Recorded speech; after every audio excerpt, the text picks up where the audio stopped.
one up. Touchdown! And the kick is blocked. Appalachian State has stunned for the touchdown. Warriors with a second to go. Still alive.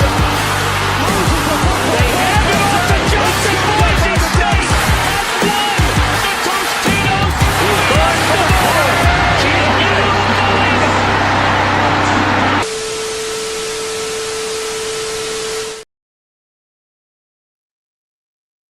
Happy Sunday. And after definitely a hangover from yesterday, we are back. It is our second game in a row, third in the last 4 days, and we got ourselves a good one on tap tonight, guys. Welcome back to the Red 5478 YouTube channel. I am, of course, the man himself, Red, and I'm feeling a lot better. I am feeling a whole lot better. If you guys don't know, I've been sick as a dog since like Thursday night. Unfortunately, it bled through into Saturday, and I was kind of struggling yesterday with the Texas-Ohio State game. But we're back today. I feel a little bit better. I've got some good bone broth in me. Got a good meal in. Took a nice long shower before I came on here tonight, and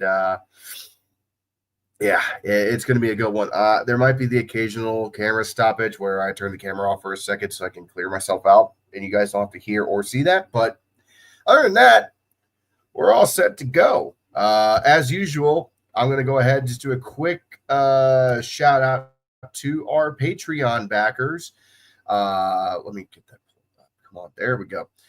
Thank you to our Red Army Patreon members, our captains, Blake Freeman, Champ Gold, Brooklyn Poke, Little Theorist, and Main Character Syndrome.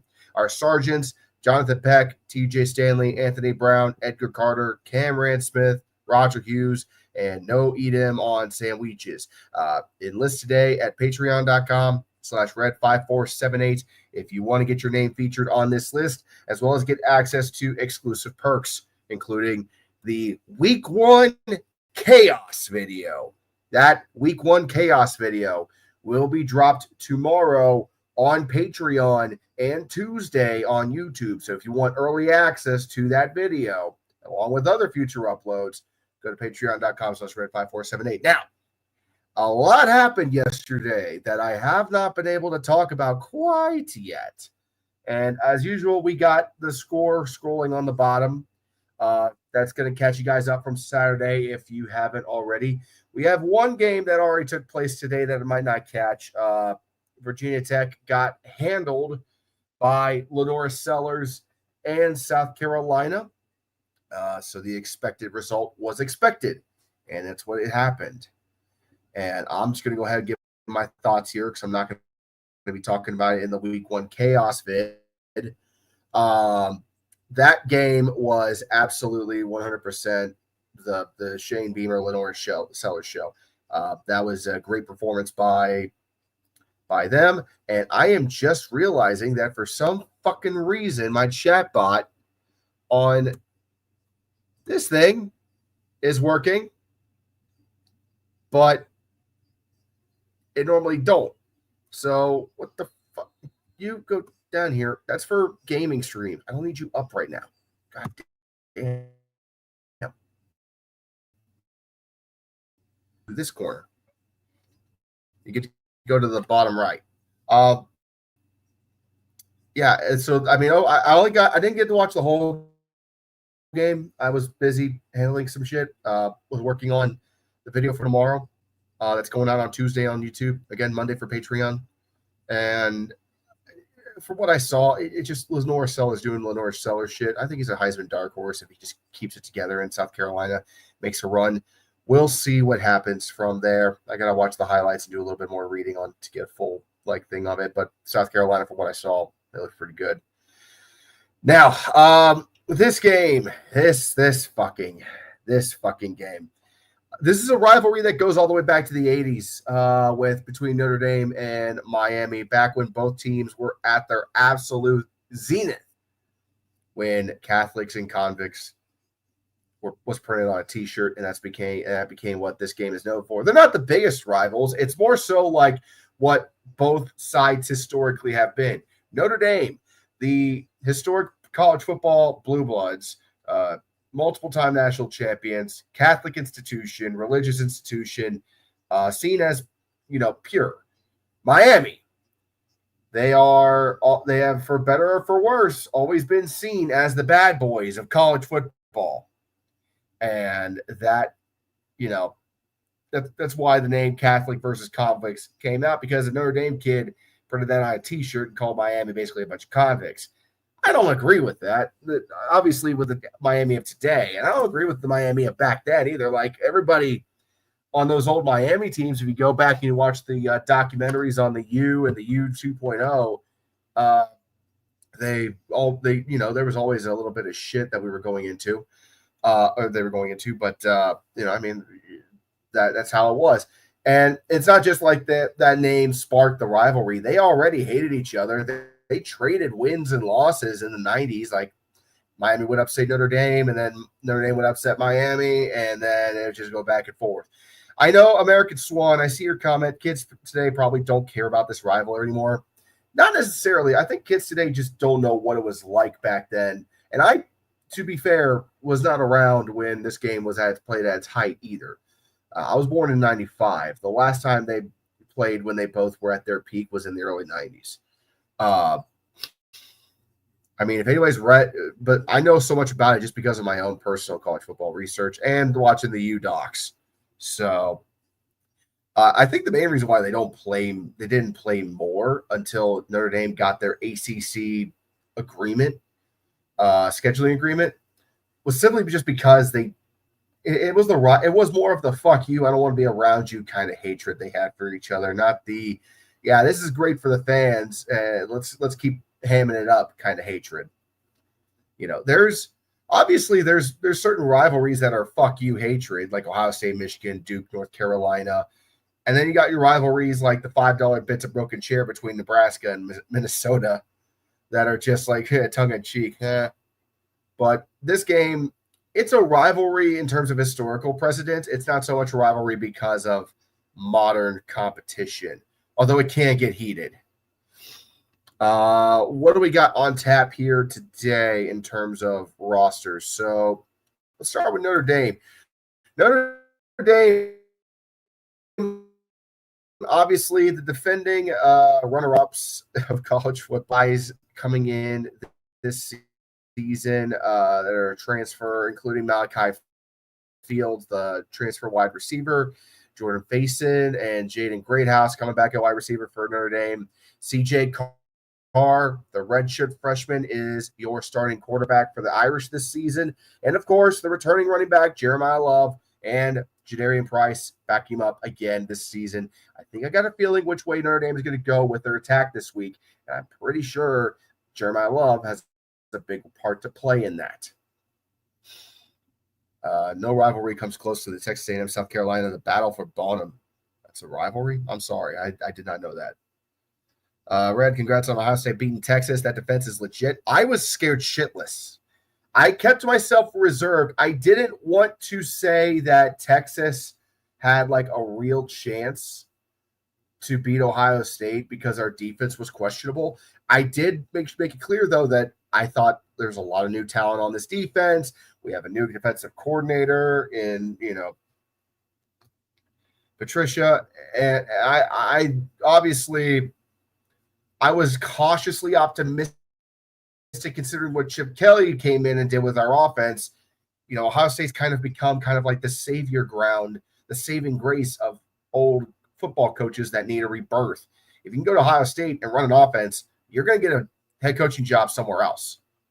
And that defense looked damn good. I mean, Sonny Styles, Caleb Downs, they owned the show yesterday, and they really shut down Arch Manning, which I'm going to go ahead and say this right now. I'm not on the Arch Manning as a fraud case just yet. The dude is a redshirt sophomore. He's got at minimum this year and next year ahead of him. He's only going to get better. Texas is only going to get better. This is not as good as Texas can be. So I think that they could be good, but the fact that Ohio State came in and just shut down all that talent Texas has on offense, it goes to show just how good Ohio State, the depth that Ohio State has really is. Let me talk about Miami real quick before I see Fox make a donation at any amount's fine. You don't have to get it donated. But if you want your comment to be highlighted, you need to make a donation. If you can, great. If not, no worries. I understand. Every little bit goes back to the channel and supports what we do here. Offensive wise, for the Hurricanes, we got a pretty transfer filled offense. And you also got like a little bit of a clash here. Notre Dame's a multiple style offense. Miami is a spread pro style. CJ Daniels and Tony Johnson, the two leading transfers for wide receiver for Miami. They got a new center, James Brockmeyer, that transferred in as well. But the biggest name for Miami going into this game, 100%, is Carson Beck, the $4 million boy who transferred in from Georgia. So how well he can utilize those two transfer wide receivers is solely up to how well their offensive line can protect him. And they did pretty decent last year with Cam Ward. They just collapsed late in the season. So I don't know. If I had to predict, I can't remember what I said on Squid Tards on the FBS report last week at this point, but I think I went with Notre Dame. If I had to make a choice, I think I'm still going to go with Notre Dame. Although I do feel like Notre Dame kind of leaning towards being run heavy in this contest from the look of it, compared to Miami, who's going to definitely be airing it out in this game. We'll see if power can overcome aerial offense. Not quite sure.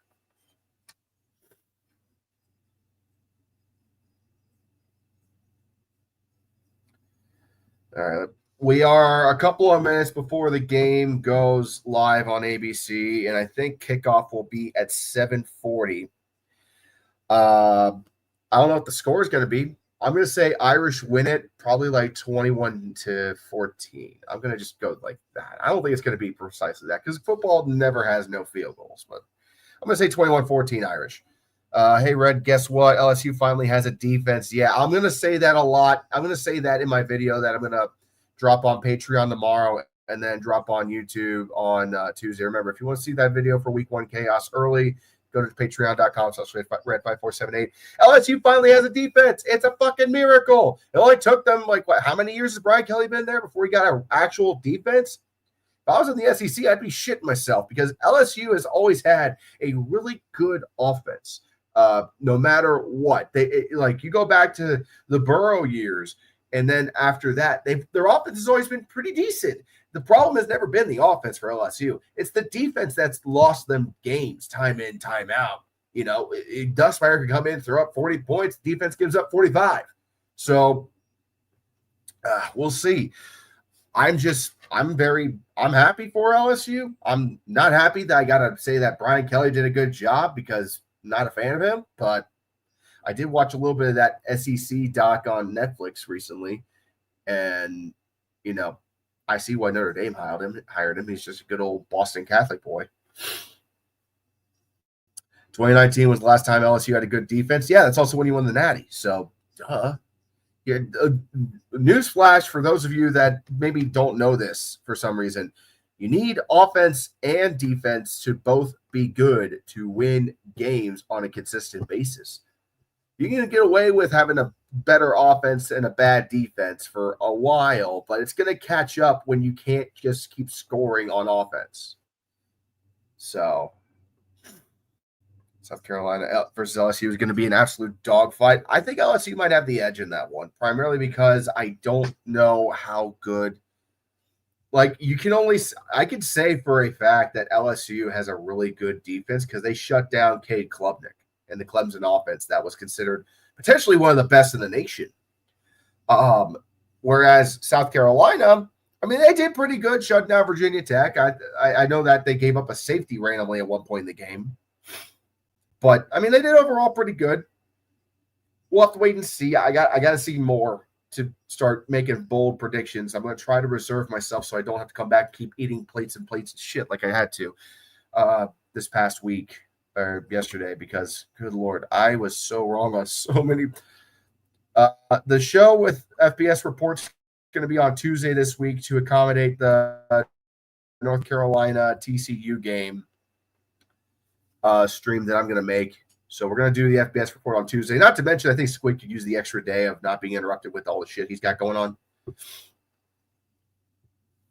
But yeah, this is going to be a good one, I think. North Carolina makes the playoff. Don't know about that. I don't know about that.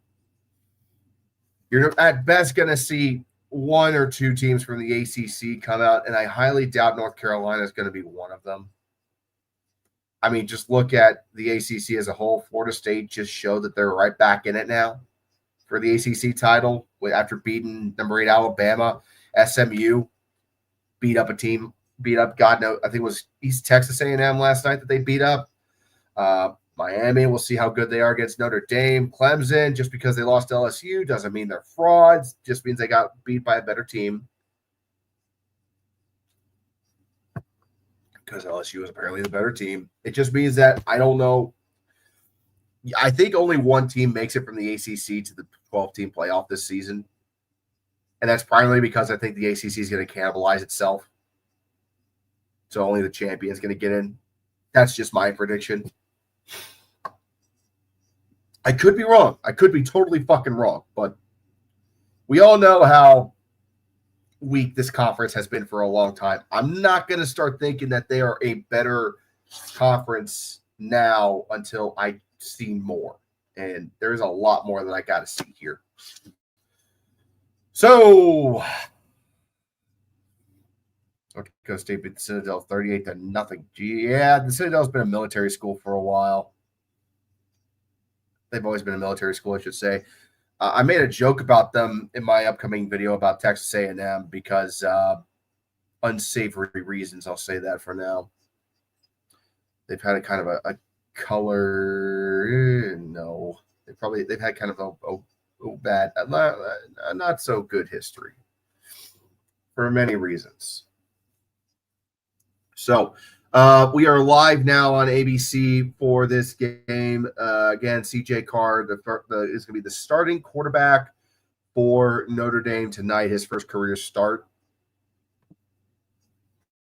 Should we get rid of cupcake games? No. And I'll tell you why. 2 reasons. Number 1, there's no preseason in college football, so these cupcake games serve as kind of like a preseason to get all the kinks and bumps out of the way for these teams to get tuned up for the rest of the regular season. That's the first reason. The second reason, these smaller schools kind of depend on getting booked by these bigger schools to play in those big games against them, because the payouts that they pay to these smaller schools are massive and can help fund an athletic department for an entire school year.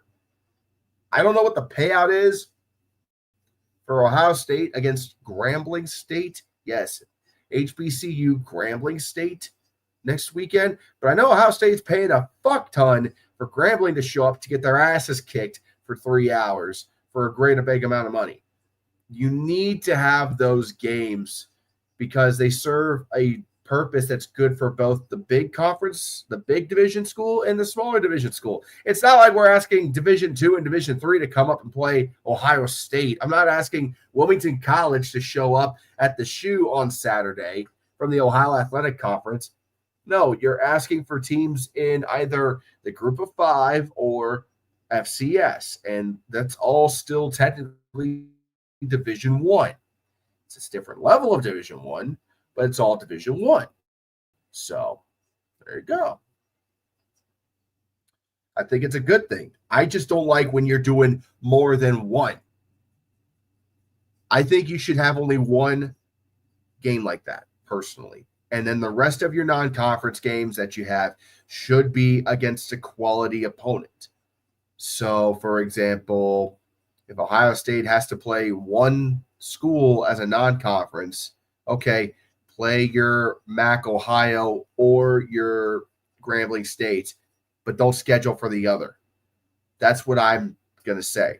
Get another quality game against, say, a Clemson or a Boston College or another Power 4 conference school. Or you could, I mean, that could be a part of the SEC agreement that they're going to eventually strike over this upcoming offseason for a scheduling agreement to have similar strength teams match up against each other in the Big Ten and the SEC every year. Liam Loftus for $2. Screw Miami. Go Gators. Gators won their game yesterday, and they didn't look too bad. Then again, they were playing who? Long Island? Thank you very much for the donation, Liam. I appreciate it, man. Again, if you want to get your comments highlighted, feel free to make a donate. Is Ohio State versus Ohio a rivalry? Hell no. Ohio State didn't play MAC schools for like 30 years at one point because of a silly rule that they put on themselves. No, they're not a rival. They're cousins. Ohio State's the juggernaut in the middle of Ohio, and then you have the Bobcats partying it up in Athens and showing up every couple of years to get their bricks blown off by the Buckeyes. So, no, it's not a rivalry. It's not even close to a rivalry. Ohio State, they have no in-state rival. I think Cincinnati could technically be the closest one because Cincinnati is the only other Power 4 conference team in the state of Ohio, but they're not that good. Historically speaking, they haven't been that good. And whenever Ohio State has scheduled Cincinnati to play them, it usually ends up being a blowout. So Cincinnati's never beaten Ohio State to my knowledge.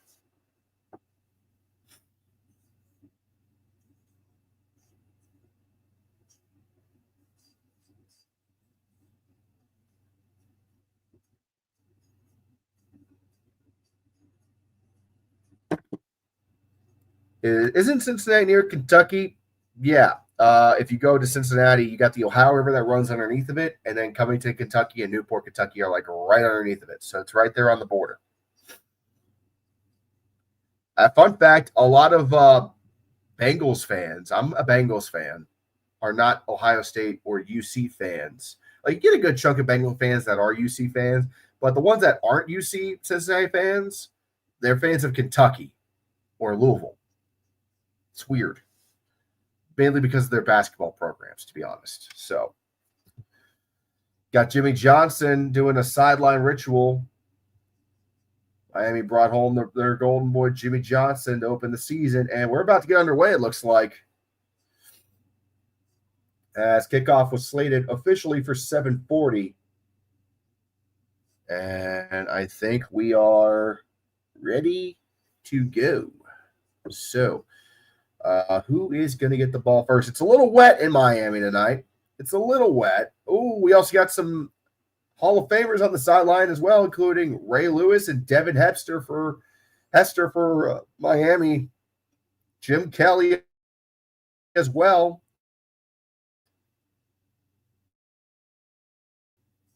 They're all in attendance there to give support to the new Hurricanes of today. Of course, Michael Irvin. They're just showing off their Hall of Famers of yesteryear. Oh, they're about to take the field. They haven't even taken the field yet. Shit. Okay.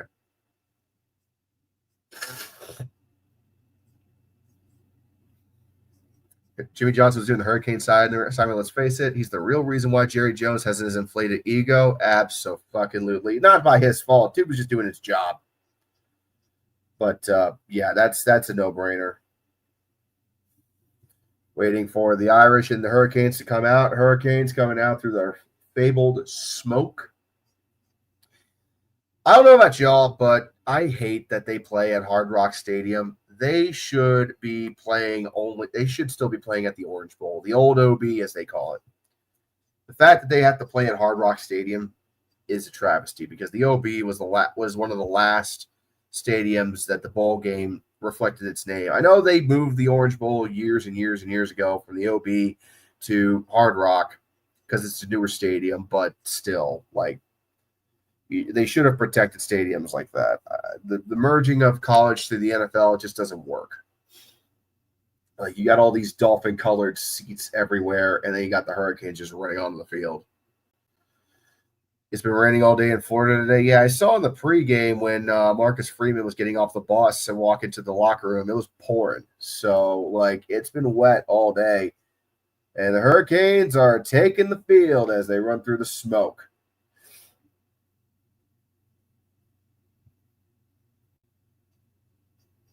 I know Hard Rock Stadium is a landmark, but the Orange Bowl, in my opinion, had way more history than Hard Rock ever did. Like, the Orange Bowl hosted so many fucking Super Bowls and historic teams and Orange Bowls. Like, the fact that Miami ever let that fucker get torn down and the Marlins to build a new stadium on top of it is a tragedy.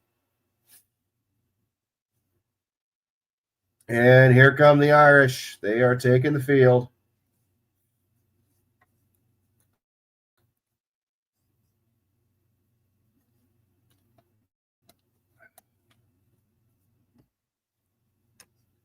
How's Duck feeling right now, dude? I have no idea. Did I shed a tear with Leah Corso? I mean, you guys saw my reaction live when I was doing Texas Ohio State early yesterday. I was feeling so much like crap. I didn't get that emotional. Although it was bittersweet seeing him go off like he did. But what a send off for the man, Lee Corso. I mean, I grew up watching that motherfucker. Like, he was my Saturday morning. Every morning growing up as a kid, I would watch him do the headgear. And I mean, he's going to be sorely missed, but he has earned this retirement. He is a legend in the game.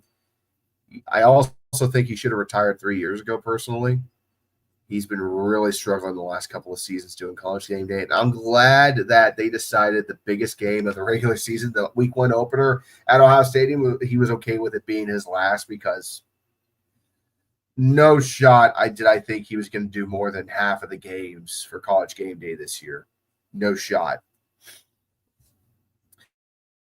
Lee Corso would never get inducted in the Pro Hall of Fame just because of the fact that he's never really been a pro guy. He was always a college football guy, and the Pro Football Hall of Fame is for professional football. Now, the College Football Hall of Fame, yeah, no, they did that a long time ago. In fact, they got a portrait of him in the entrance into the Hall of Fame.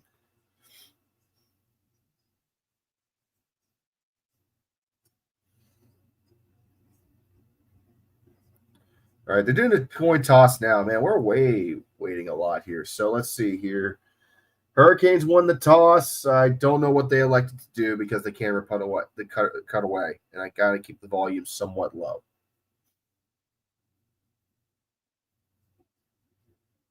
Miami deferred to the second half. Notre Dame will receive the kick. So Notre Dame will get the ball first to start this game.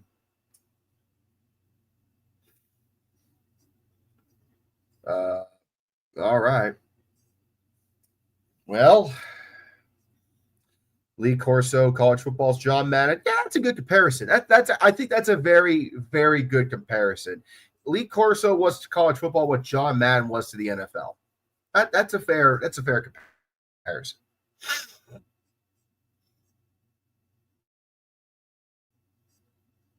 It's weird. Freeman is great in big games, but terrible in easy wins. I know. Like, he's usually pretty stellar in the moment, but when he's not paying attention, he can slip up and slip up hard.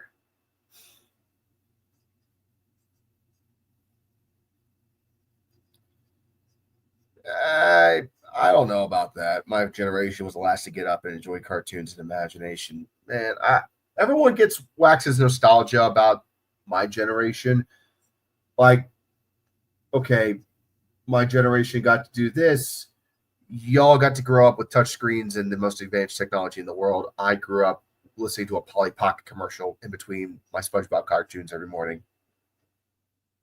And I had to live through 9/11. Just saying. Y'all got it pretty decent.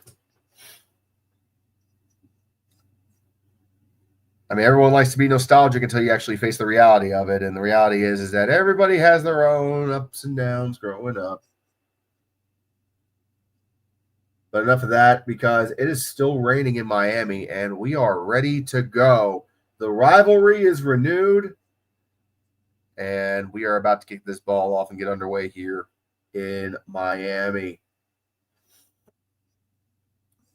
And we're off. Kick is away. It's a low kick, driving kick, and it'll sail out of bounds all the way into the second row of the stands. Good Lord, that had some firepower on it.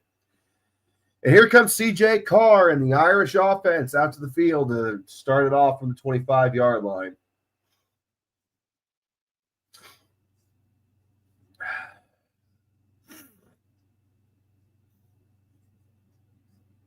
Couple of highlights here. CJ Carr, redshirt freshman, 6'3", 210 pounds. Not a small guy by any measure. He was the fourth-ranked quarterback in 2024 on the ESPN's High School 300. So overall has the bones to be a great quarterback. But we'll see how he does here. First play from scrimmage now. Carr fakes the handoff, throws it off to the outside. It's going to be caught, but it's going to be a loss of 1. Pass was caught by number 8, Kenny Minchie. Wow. They threw it to the redshirt sophomore quarterback. I guess they're trying to mix it up a little bit and give him some more playing time in other areas. I think Ohio State looked pretty good. Texas's defense did cause some problems, and the fact that Jeremiah Smith was pretty much shut down was not great, but overall, still a good showing by them. 2nd and 12 now. Snap. Carr looking to throw. Goes to his left side. It will be caught by number 9. He's going to gain about 6 yards on that catch right there. That number 9. Who the fuck is number 9? I do not have a number. Oh, there he is. Ellie Raridan, tight end. It's God's 53 golden mistakes versus the Florida men. Yep, pretty much. The Lord's gold-headed stepchildren versus Miami's outcasts. 3rd and 7, ball on the 28-yard line. Snap. Carr looks to his right, throws it. It's going to be caught on the screen, and he's going to be all the way out to about – he's still going, bounces off a couple of guys all the way to the 42-yard line. Jordan Faison with the catch. And the Irish get a nice first down. Won't be a 3-and-out here. Wide receiver screen executed beautifully. Great blocking up front. He had enough for the first, but Miami, I hate it when people think just because you hit the guy really fucking hard doesn't mean you can just not wrap up and not make a tackle. You got to put your arms around the fucker and bring him to the ground. Come on, dude. Snap. Carr throws it to the right. It's facing again. He's going to bust through all the way out to the 45-yard line in Miami territory. They're going to mark him just past that at the 43. First down again for the Irish. Go Dolphins. Oh, you.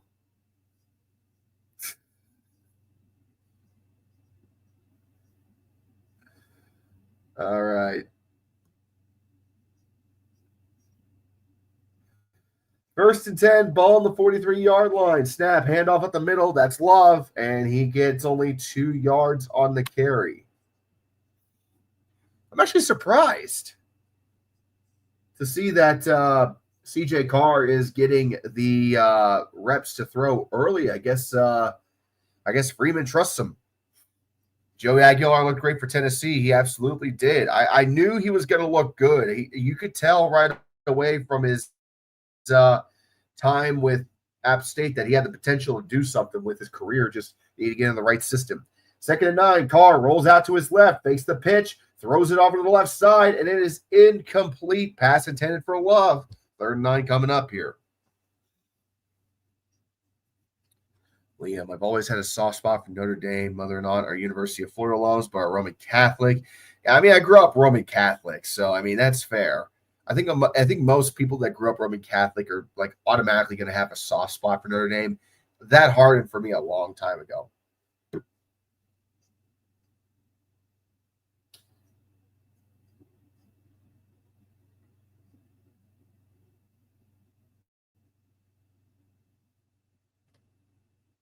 Snap. Carr looks over the middle, steps back to pass. He's scrambling way out of the pocket. He's back to his own 45-yard line. Still in bounds. Throws it over the right side. Incomplete.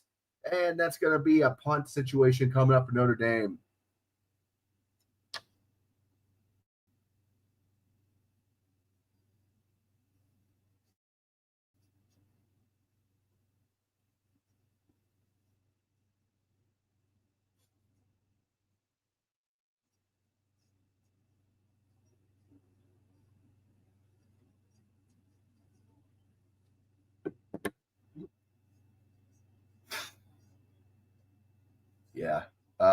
Nico looked terrible too. I am not surprised he's at UCLA. UCLA is an absolute tire fire. We all knew how bad their offensive line was going to be. They couldn't run the ball worth a shit, and that showed yesterday. Nico Iamaleava was the only player to play quarterback for UCLA yesterday. He played like shit. He was also their leading rusher. That's bad. And also UCLA, they didn't get a sack in their game against Utah. Not one. Utah played them like a damn fiddle. That was embarrassing. I don't know what UCLA needs to do to get relevant, because placating to the angry man child's not going to do it.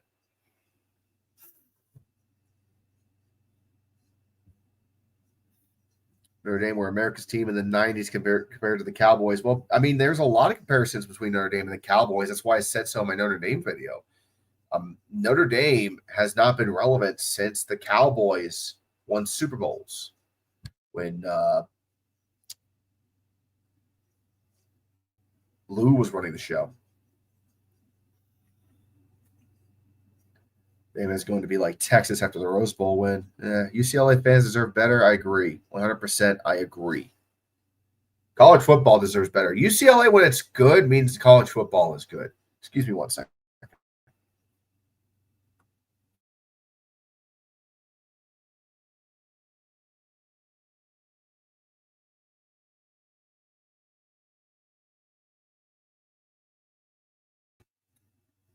Like I said, occasionally I'm going to interrupt the feed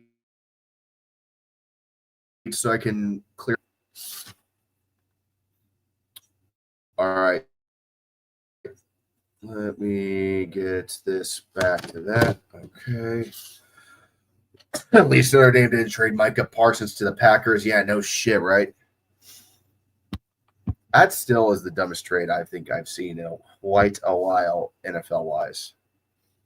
I mean, you could say that UCLA made a really dumb trade giving up Joey Aguilar for Nico, Iamaleava, because that's basically what they did. They gave up Joey Aguilar by taking in Nico, and they paid for it because Joey Aguilar made mincemeat out of Syracuse yesterday.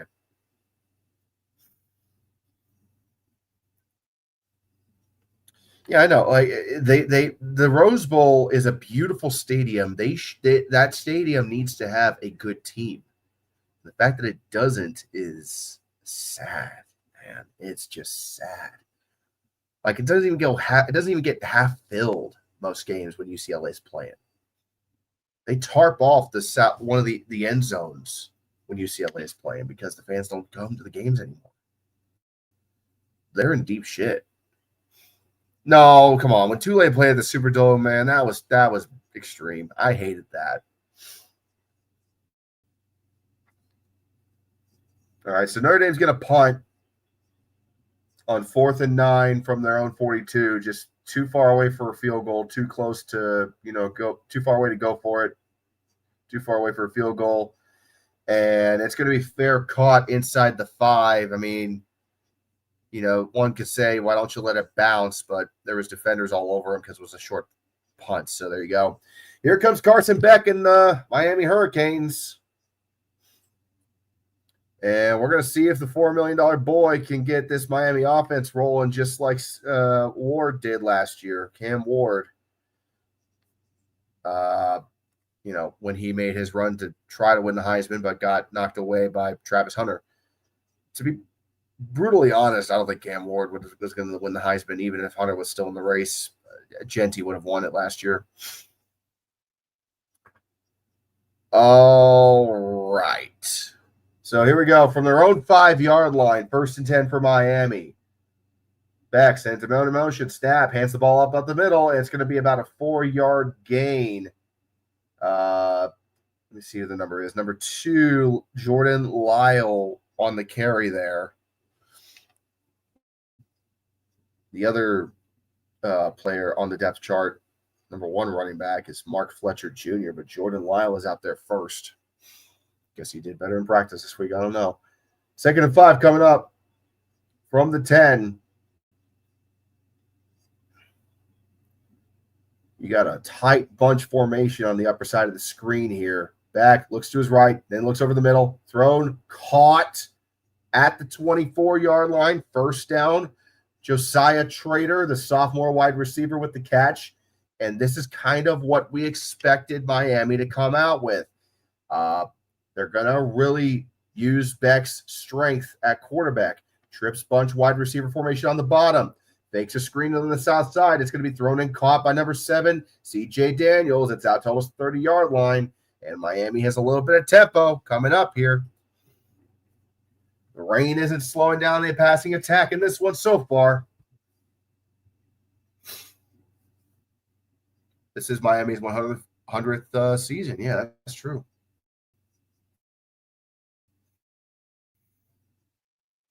Second and 5 for the Hurricanes. Notre Dame's defense is kind of on the back foot right now. From the 29.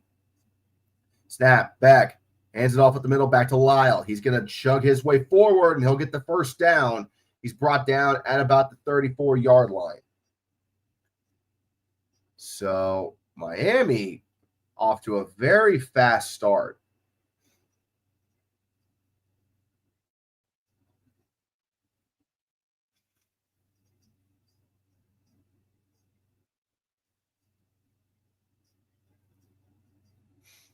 I remember seeing a few clips from Rutgers playing West Virginia when I was making the West Virginia video, and they did it in the Meadowlands, and I just thought to myself, why? Why would you do that? First and 10, Miami from the 34-yard line. Sends a man in motion. Snap, back, looks to his left, throws it there. Caught, and he's going to be brought down at about the 43-yard line. That was number 3, Joshua Moore, the true freshman wide receiver, getting his first college football catch. And they're already back to the line of scrimmage again. Notre Dame still making adjustments as they snap the ball. Peck looking to throw. He's going to chuck that one deep. He has a man, and it's overthrown, incomplete. He had 2 guys around him, but there was a small opening. Just couldn't quite get it in there. 3rd and 2 coming up. Does anyone know why teams like Miami and Alabama have their cheerleaders in the bleachers with the band? Good question. I don't know. I think for Miami, it might be like a way to fill empty seats. For Alabama, it's something else. I don't know. I don't know if like those cheerleaders are a part of the band or what. Because they have separate cheerleaders that are on the field, and you got these other cheerleaders. So 3rd and 2 from the 42-yard line. Man in motion for Miami. Snap back. They're going to hand it off at the middle of the line. He gets stuffed. I mean, he does not go anywhere. 4th down. Miami's going to have to punt the ball away. I mean, RPO did not choose the right option there.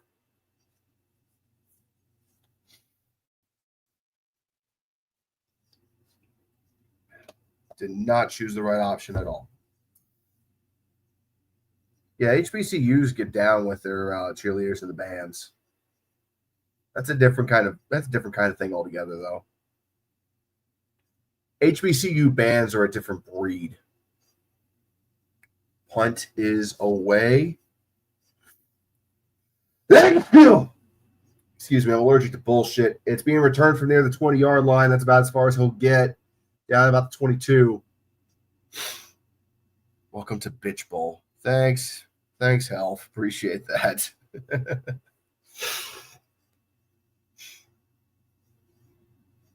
I would love to go to an HBCU game, man. It sounds like a lot of fun. I've seen some of the bands on TV, especially for the Celebration Bowl. Looks like a ton of fun.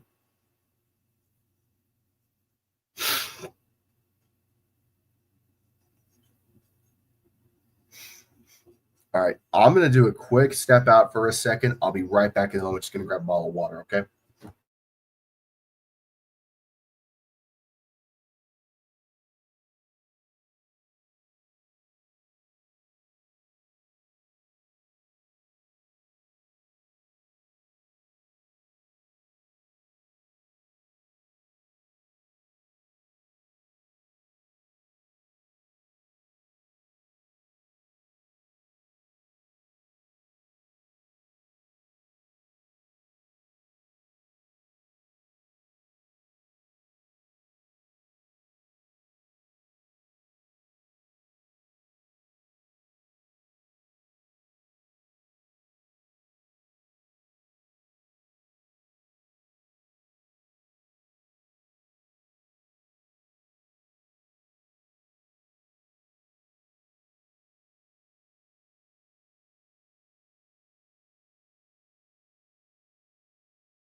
All right. Sorry about that.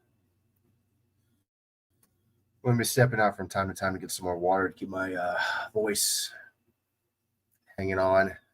Whenever there's like a quarter break or something like that, I'm going to step out and get some more water because I'm going through probably a bottle a quarter at this rate.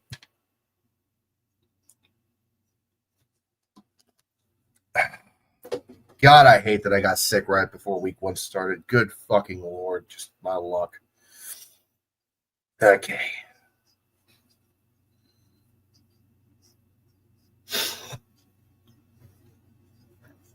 Thank you guys very much for being here tonight. Again, if you want to get your comment highlighted, feel free to make a donation. Any amount will work. Also, if you want to get some merch, check out the Red 5478 store. That is in the bio on my YouTube channel. Got a couple of cool t-shirts that we sell over there.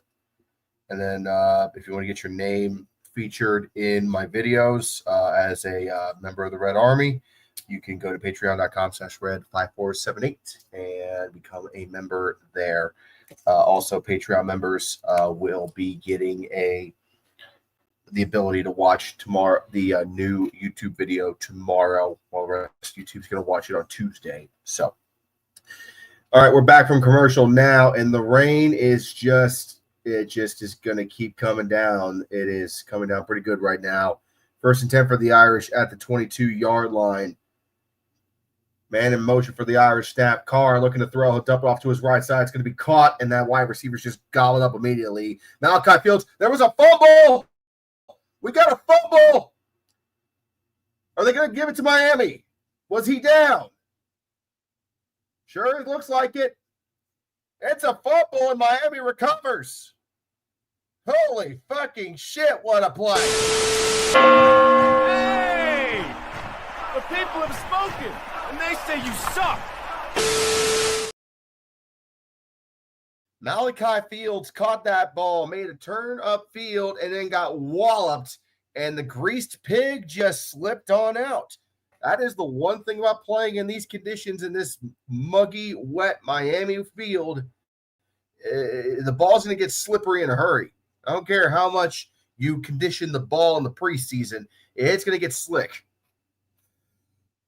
So Miami in excellent field position now to start their drive. And they got a chance to strike first and get the first score of the game here. Does Miami still have the turnover, Shane? I don't think so. But if they did, they should be giving it to that dude right now. All right, 1st down for the Hurricanes at the 24-yard line. Beck, he's going to take a shot for the end zone. He might have a man and just barely overthrows him again. He is not far off on that one. Pass intended for number 10, Tyler Buckner. And we got 2nd down coming up. I'm actually surprised that these quarterbacks, these backup quarterbacks for Miami, are getting time at wide receiver. That is surprising. I did not expect that. Tyler Buckner. No, I'm sorry. What the fuck? That's not him. They gave a new number to a different guy. That was oh wait, no, I was on the wrong roster. I'm an idiot. I'm sorry. That was fucking god damn it. Snap. Hand the ball off to Lyle. He's gonna get out maybe a yard. That's about it. Number 10 for Miami is Malachi Toney. Forgive me, I did not switch my roster over, and I could not see it hit his nameplate right away. So, I'm a one-man show over here. Sorry, guys. I'm going to make mistakes in this game. It's supposed to rain all game in Miami. Perfect. We got ourselves a good old-fashioned mud bowl. 3rd and 9 coming up here for the Hurricanes. Ball is on the 23-yard line. Notre Dame trying to force a stop. We got 4 wideouts set, 3 up top, 1 on the bottom. Beck all alone in the backfield. Snap. Beck looks to throw. He's over the middle. Goes to his left. Throws it. It is caught, but it's going to be just short. Josiah Trader with the catch, a yard short of the line to gain. Let's see what Miami does. They should just take the points here, in my opinion. This game is kind of this is one of those games where you don't want to be leaving points on the field. Cristobal, what the fuck are you doing? Oh, no. Okay. All right. Well, Mario is going to crystal ball himself and go for it on 4th and 1. It could work, But it's a long 4th and 1. It's not like 4th and 6 inches or 4th and 10 inches. It's like 4th and like 15 inches.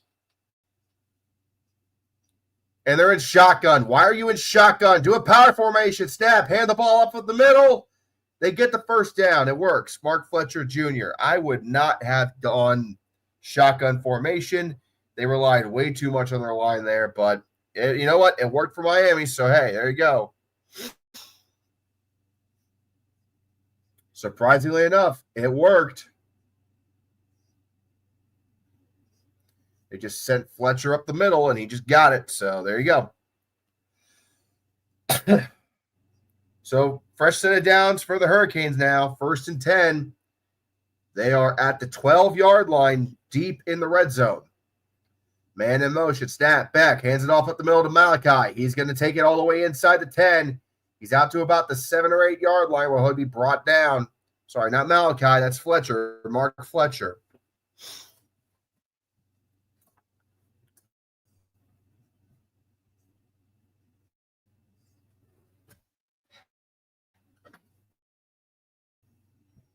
All right.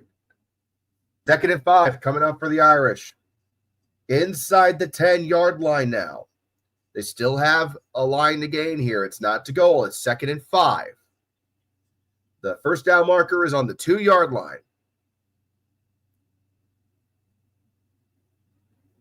Back snaps, hands it off to again Fletcher, and he is gobbled up immediately in the backfield. I don't know why he didn't keep the ball and throw it or take it himself. He would have had daylight on the north side of the field. He had just taken it himself. You got to know when to keep the ball there, dude. 3rd and 8 coming up now for Miami. This has been a close contest right now, but Notre Dame's about to eat some shit. You're either going to be giving up a field goal or a touchdown. No way to get out of this one unless the kicker misses. Miami is 50-50 on 3rd down conversion. Snap back, looks to throw. Still looking. It's tipped in the air. Incomplete.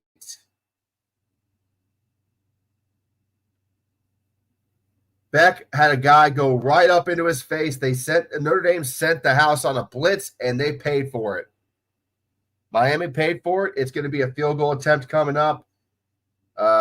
They just rushed the house with 6 guys, and, Miami just didn't have time. Not to mention, Miami was pretty well covered up on this one.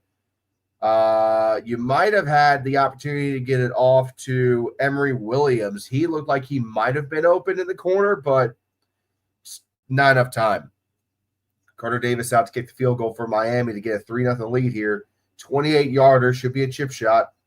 Snap down. They fuck up the snap. It's scramble. Quarterback's got to run. He's looking for an option. He's not going to get anywhere. Miami fucks the snap. The rain has affected the conditions once more. The ball slipped on the holder. He tried to make up some bullshit. And, yeah, what the fuck? Snap is jacked up. The holder's trying to find somebody that's eligible that's going downfield. Nothing's there. What? Are you an idiot?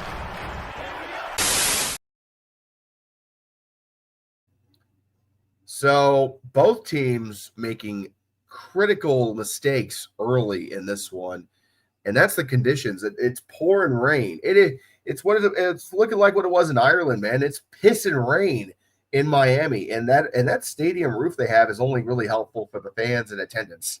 Like, the fans are dry; they can give a shit less. Miami, Notre Dame, the ball, and not so much. And it's not like the center can just go up and be like, hang on, ref, let me pick this ball up and dry it off. So, again, I know some of you guys can't watch the game, and that's why you're listening to me. What happened was that the center snapped the ball clean, but the ball slipped in the holder's hands when he went to put it down on the turf. Once that happened, you're not going to be able to kick it at that point because the kicker started running up. You can't go back and then try to kick it again. So they tried to scramble and make up a play on the fly, but it just didn't work. So Notre Dame's going to get the ball back. Ultimately, no harm done for the Irish after fumbling the ball. You could, you just don't want to. Hey, what the hell? Appreciate you being here and wanting to watch it with me. I watch it, so you don't have to. And there's a Shane Gillis commercial with him repping the Longhorns. Okay, then.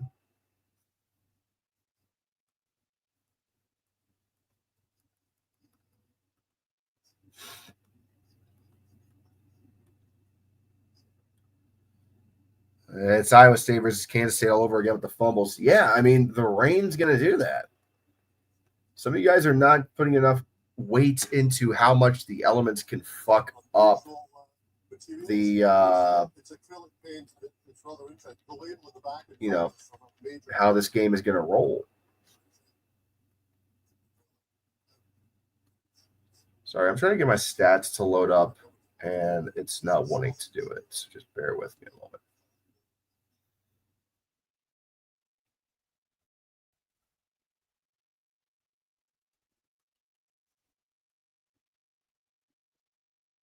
There we go. Okay. So, a couple of things I've seen so far. Notre Dame's going to be riding on Jordan Facian pretty hard in this game from the look of it. He's already got 3 receptions for 27 yards. CJ Carr has looked okay. Nothing world-beating. Carson Beck has looked pretty decent. Notre Dame is not utilizing every asset that they got. Miami is very much playing pretty balanced right now.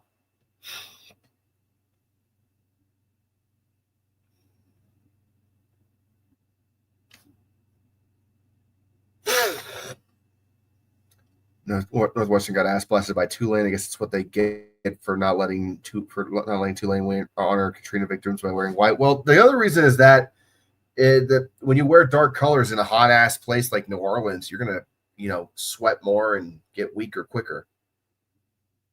Not justifying it, but still. Snap. CJ Carr back on the field for the Irish, and it's going to be handed off to Love. He's going to do a spin move.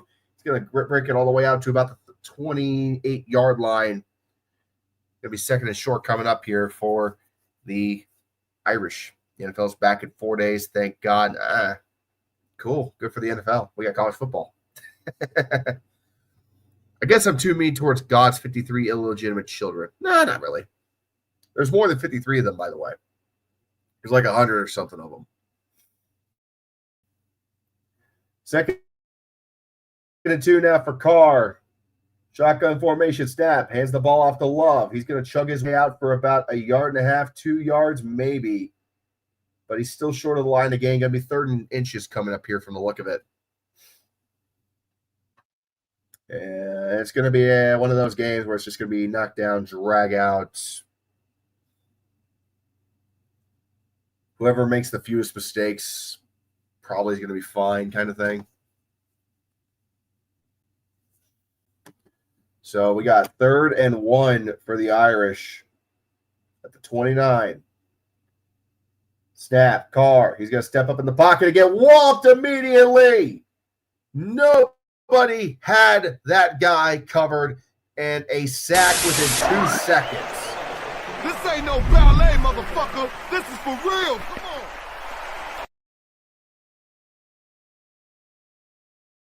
All right, so that sack resulted in probably like 2-yard loss. I don't know. I don't think it's that kind of car, is it?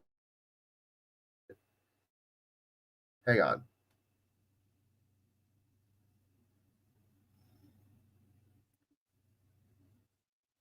So CJ Carr, his father was Jason Carr, who was a quarterback for Michigan. His grandfather, Lloyd Carr, was a legendary Michigan coach and a 1997 national champion. His other grandfather, Tom Curtis, is in the College Football Hall of Fame. No relation from the look of it to Derek Carr from what we see right here. But he's related to other football royalty. Liam Loftus for another $5. It's going to be a good old-fashioned Southern Rock fight. Yeah, it's pretty much about right there. This is going to be one of those games that's just going to be knocked down, drag out, fighting in the mud kind of thing. So thank you, Liam, for the second donation tonight. I really appreciate the $5 donation. Again, if you want to have your comment highlighted, feel free to make a donation, any amount. First and 10 here for Miami after the punt. Carson back on the field here for the Canes. Man in motion. Minute 46 to go. High snap. Carr pulls it down, gives it off on the handoff, and he breaks free out to the 45-yard line. First down for Mark Fletcher Jr., the running back who just came into the game. So we had Jordan Lyle starting this one off at running back for the Canes. Now we got Mark Fletcher Jr. starting to take over the haul on the running back side. Can I make a playlist of all the sound effects you use, Red? Don't know. Maybe. First 10 for the 45-yard line for Miami. Snap. Hand off again to Mark. He's going to take it about 3 or 4 yards to the 49, 48-yard line. Fletcher is kind of hard to stop right now from the look of it.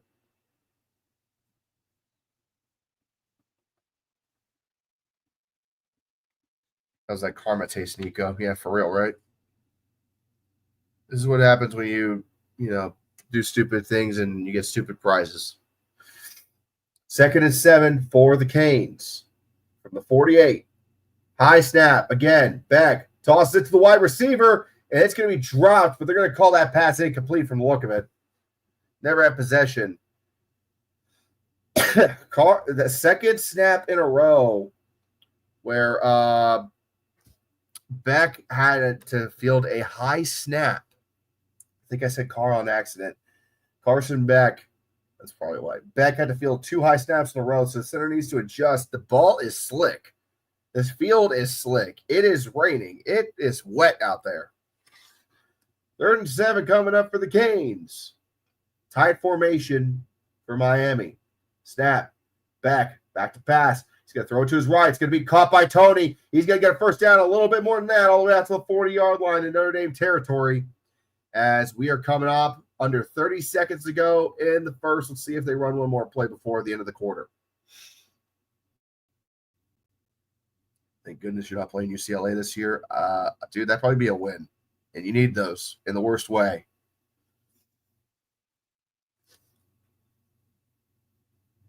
Snap back. They do get one more play off, and it's back to Tony, and he's going to bust a move all the way out to the 28-yard line. And that is another first down, and where the first quarter will end, as we are still deadlocked 0-0 at the end of one from Miami in Hard Rock Stadium. A couple of things off the bat that I'm going to say here.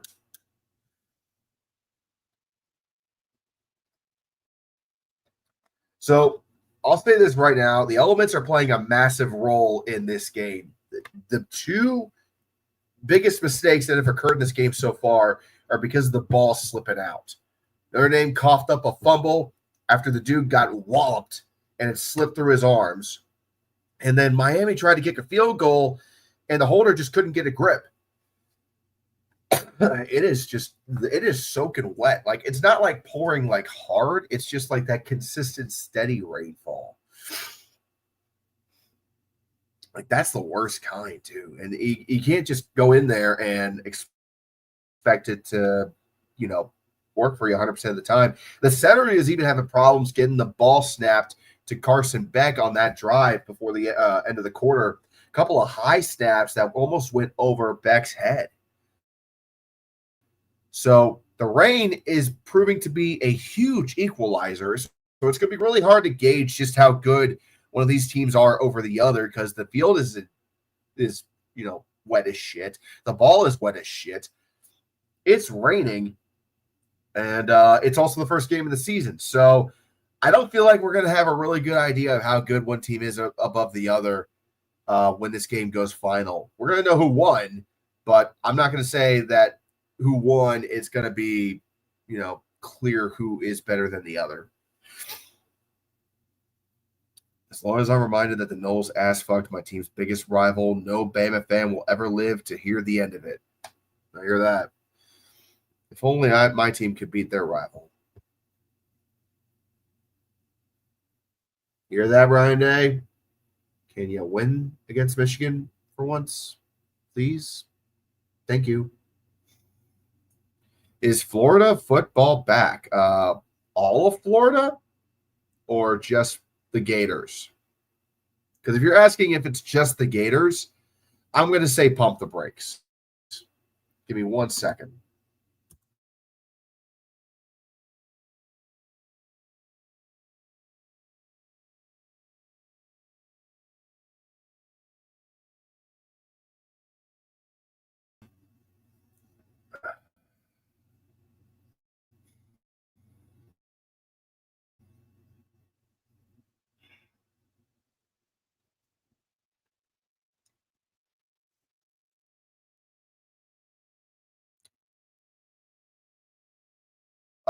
My pick? Okay. So Florida State definitely made a statement yesterday. The Gators, they need to play a team that's not FCS before I can say anything about them. So I'm going to hold my tongue. UCF is in dire straits. They need a lot of help. And that's a long rebuild project there. So not much you can really do about that. USF, the Bulls, they looked pretty good against Boise State the other night. So I would say they're on the upswing. Miami, it's not the matter that they can start the season good. It's how they finish. And they always collapse and turn into a pumpkin in October and November.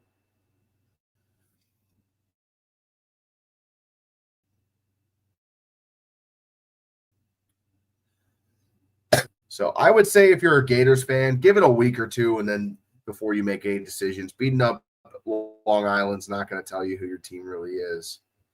It's only going to tell you who your starters are going to be and, getting your reps in.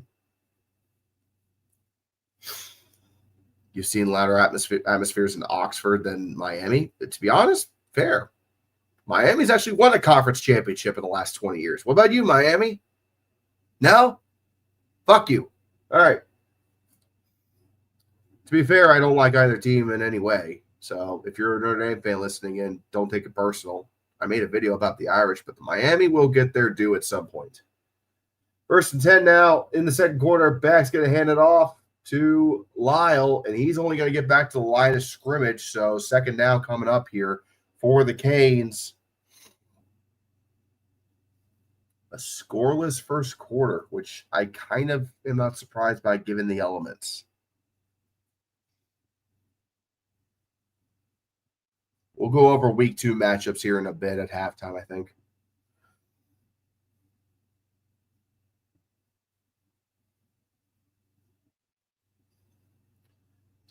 Second and 10 now. Ball is inside the 30 at the 28-yard line for Miami.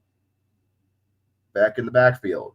3 wide out set. Snap. He will throw. Goes to his right. He's going to toss it for the end zone. Batted away by the Irish. Incomplete. Pass was intended for number 1 on Miami, and I do not know who number 1 for Miami is. Either way, we got a man down, unfortunately, for the Irish.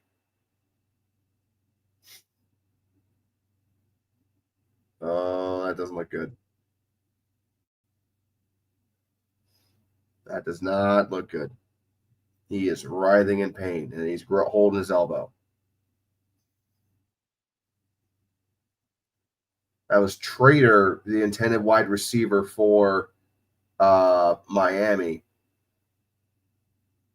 And it looks like for the Irish, the dude just fell in his arm weird.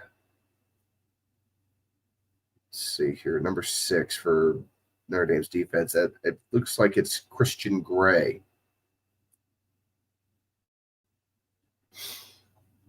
That's a shame.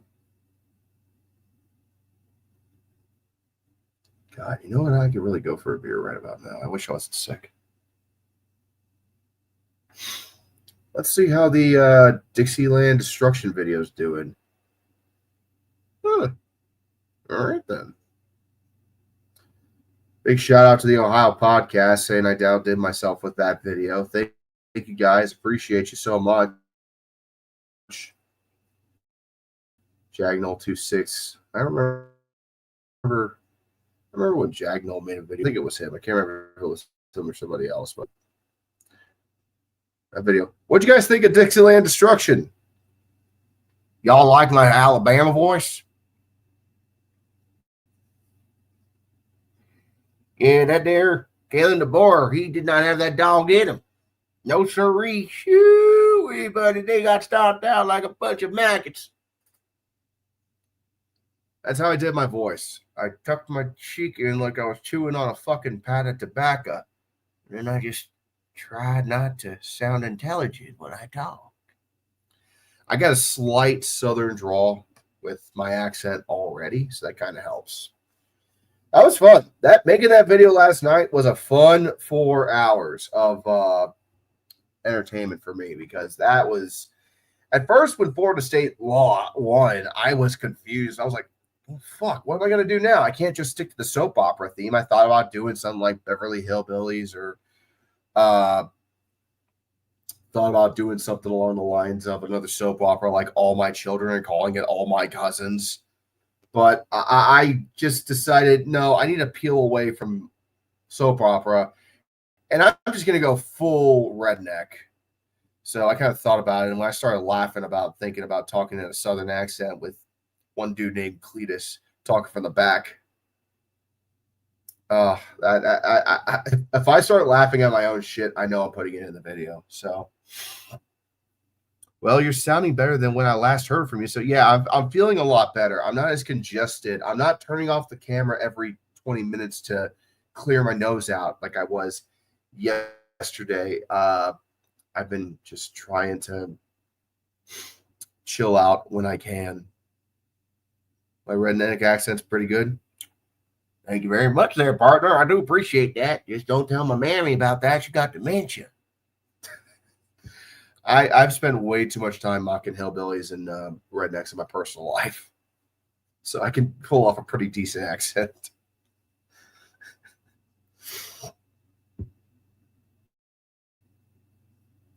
Also, if you ever go to Southwest Ohio and you go out to farm country, a lot of them kind of sound like that. A lot of people kind of sound like that down here. Believe it or not. I don't know why. Snap back, looks to throw, scrambles to his left. He will toss it for the end zone. He's got a man. It's Tony. It's a touchdown for the Hurricanes. What a throw by Matt. Yeah, everyone come back. Woo! Who can stop me? Tell me. Who can stop me? What? Yeah! Woo! Malachi Tony catches a 28-yard touchdown pass, and the Hurricanes are on the board with only a minute out of the second quarter. What a play. Carson Beck making that $4 million investment look pretty damn smart right now.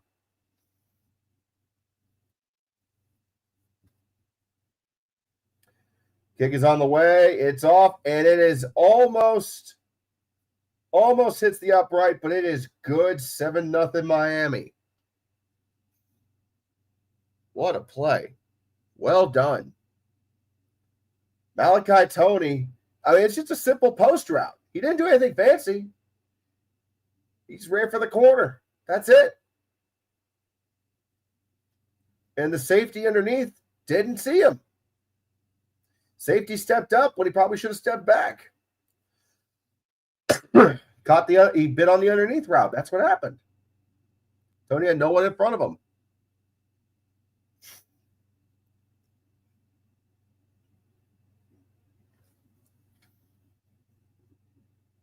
Oh boy, could you imagine if Carson Beck is the answer for Miami and they actually go to the playoffs?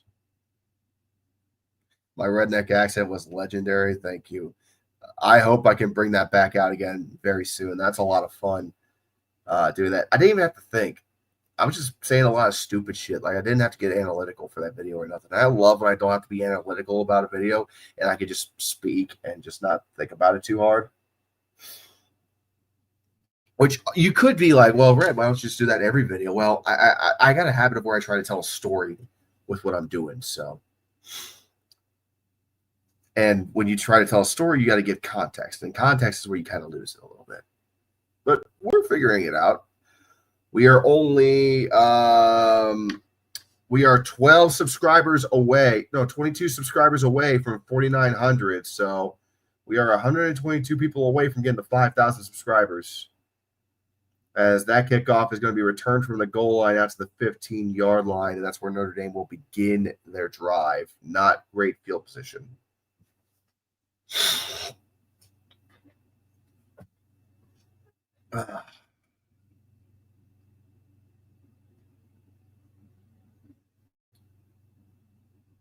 Beck he looked great on that drive. Carson Beck looks really good right now. He had a little bit of regression last year in Georgia. I'm not seeing any of that regression right now. He looks very comfortable in this Hurricane offense. That should scare the shit out of the ACC. First 10 for the 15 here. CJ Carr will send his running back in motion. He looks towards Love. It is caught by Love, but only for a gain of about 3 yards. And that's second down coming up here for the Irish.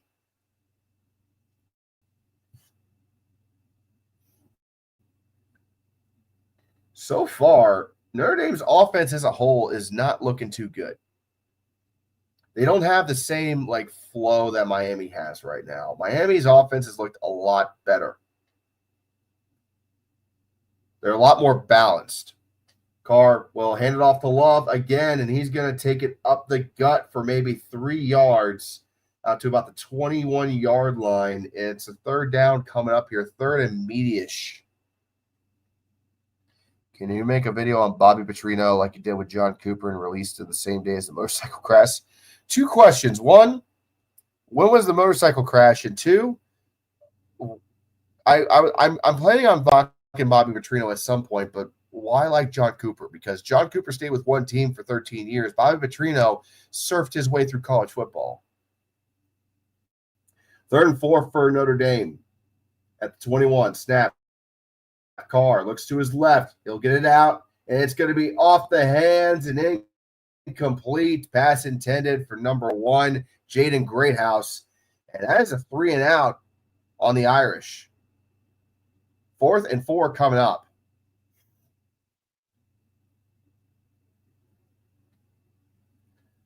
So Notre Dame just way out of sync right now. Miami playing very excellent.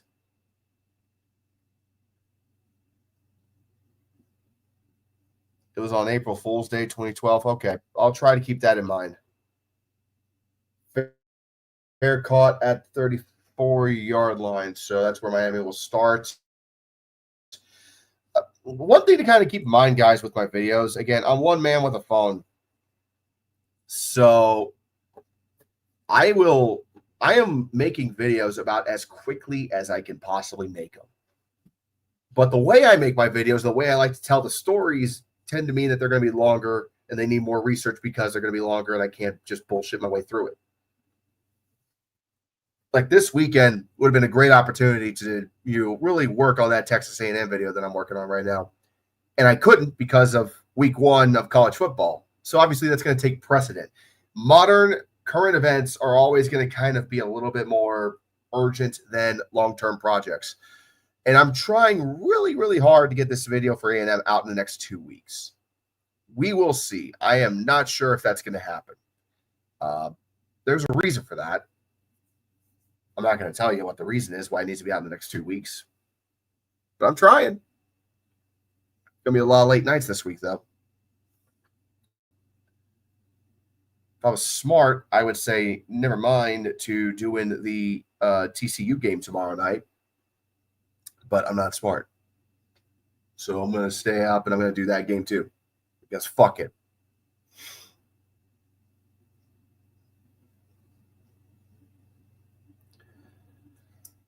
Let's see here.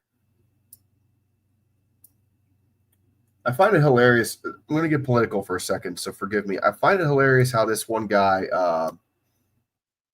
I've seen this commercial all weekend of this one guy saying you need to sign this petition to save non-revenue Olympic and women's sports for college football.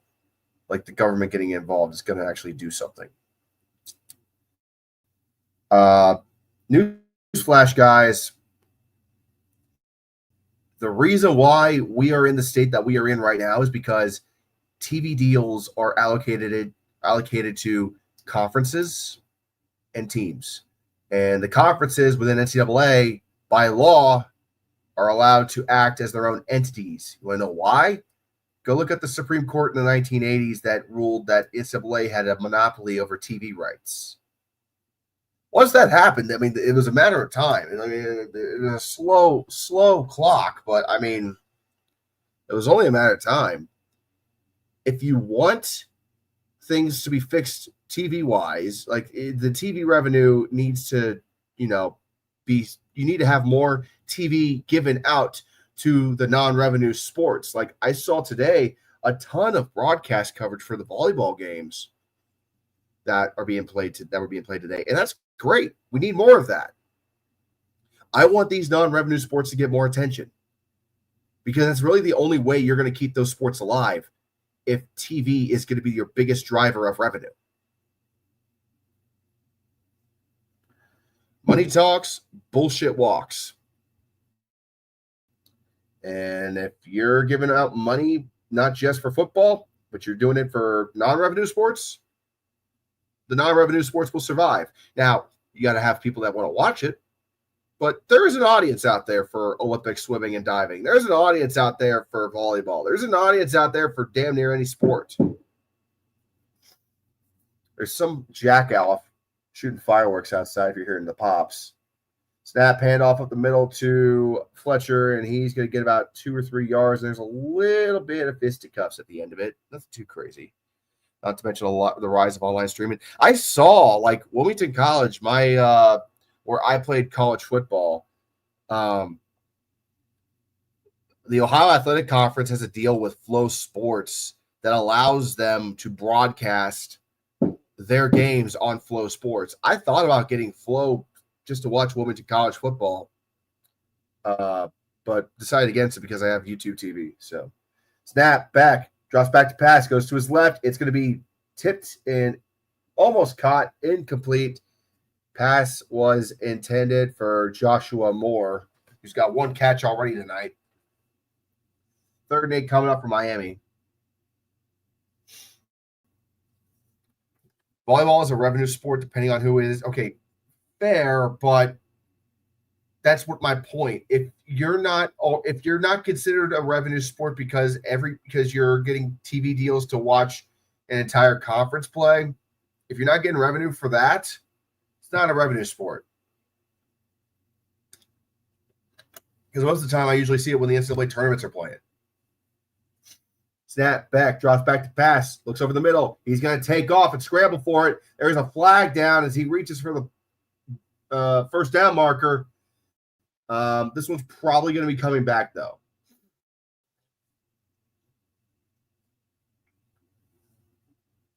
You can't just rely on football for deals or you're completely cooked. That's another good point. These schools are idiots if they think football is the only way. It's holding, by the way, so it's going to back up Miami 10 yards. If football is going to be the only way they get revenue. There's basketball, of course. But again, basketball can't just be your only revenue driver. A lot of these schools are basketball schools, or they're football schools, or they're even baseball schools. And baseball gets even less money than football and basketball. So I know there's a couple of powerhouses like Nebraska in volleyball that would demand attention for their teams. I just think that these schools, if they're going to do these football deals, they should be demanding more exposure for their non-revenue deals. And they might be, and that's why we're seeing more and more of that, but I don't know. I don't know. Anyway, snap, pass caught by Tony, who already has 1 touchdown this game. It's going to be out to the 32-yard line. That's going to be 4th down coming up here for Miami. They're probably going to have to punt. I know that there's schools. That's the one thing that I think a lot of people do forget at times. Like, there are universities that we're talking about here. However, the moment you start selling the rights for people to watch your sports on television or on streaming, you're no longer just a school, you're also a business. And you need to have business-minded people running the show in certain aspects of your sports department.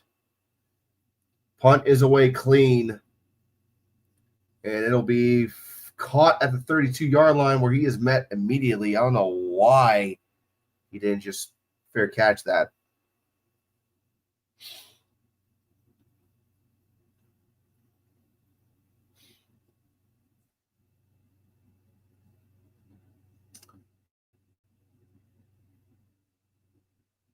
I mean, I genuinely feel like that while college sports is changing a lot, it's not in like the danger some people claim that it is in. There is a lot of change going on out there, a lot of changes and, other bullshit. But think about it like this. Everyone is concerned that there's going to be non-revenue sports being eliminated because of the revenue sharing with athletes now. Okay, got it. Legitimate. Just one problem. Vanderbilt, for the first time in 45 years, is playing volleyball again. And that's not a revenue sport.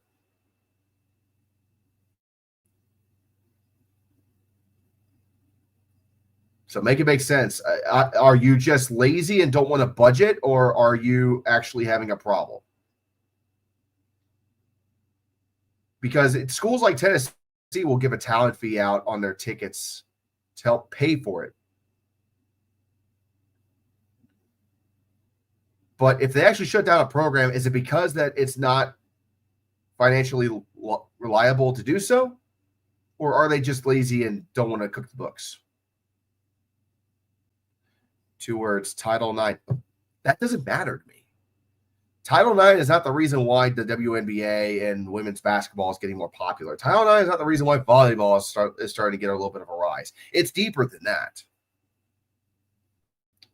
I'm not watching Caitlin Clark play basketball because of a law that says women should get equal share of sports and exposure on media.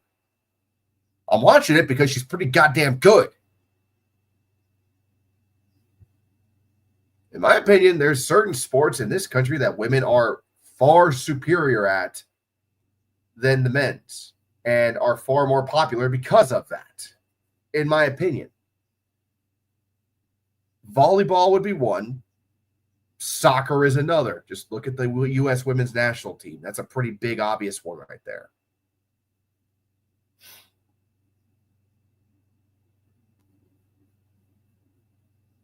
Figure skating, that's a good one. Yes, absolutely. We got far better female women's skaters in this country than men. Gymnastics, oh, you bet your fucking ass the gymnastics team, 100%.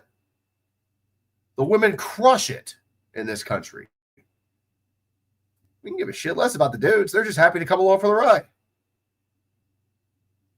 I remember when the Olympics were on last year and everyone was so hyped up for the women's, and then the hype went away when the men showed up. Tennis, yes, 100%. 100%. Paulie, I don't give a shit if 15-year-olds beat the U.S. women's soccer team 9-0. Okay? Like, that doesn't matter. What's more popular? Women's soccer or men's U.S. soccer? Softball was designed for what? I don't know. Roger Federer destroyed the Serena Williams. Okay, not the point. Serena Williams, an American woman, is one of the most dominant tennis players of all time. Snap, Carr, back to pass, 2nd and 8 for the Irish, and he's going to take the ball up the middle to the 40-yard line. It's going to be down, 3rd down. Oh, excuse me. I said women were better at these sports. Okay, Paul, you want to start being butthurt and being a little bitch and calling me a dork?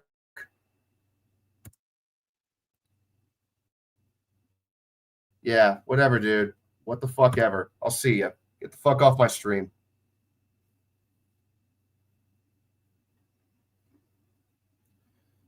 If you want to know who is superior in this country, in certain sports, the women are superior. It doesn't have to be because the women are better than the men. It's about who is looked at more than the other. What's more popular, women's soccer or men's soccer? It's women's soccer. What's more popular, men's tennis or women's tennis? It's women. What's popular more, men's gymnastics or women's gymnastics? It's the women. It's not because one is better than the other. It's because one is more popular than the other. And if I misspeak, sorry. But hey, if you're going to call me an asshole and a dork, instead of engaging with me politely, fuck off. I don't got time for your shit. I don't ban people often, but, you know, if you're going to just start shitting on me like that,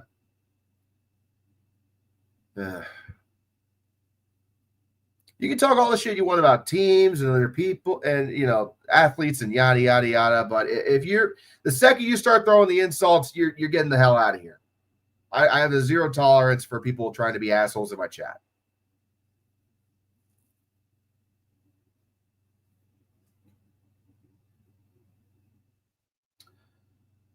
Okay, well, we're going to get back to the game now. Actually, Notre actually just,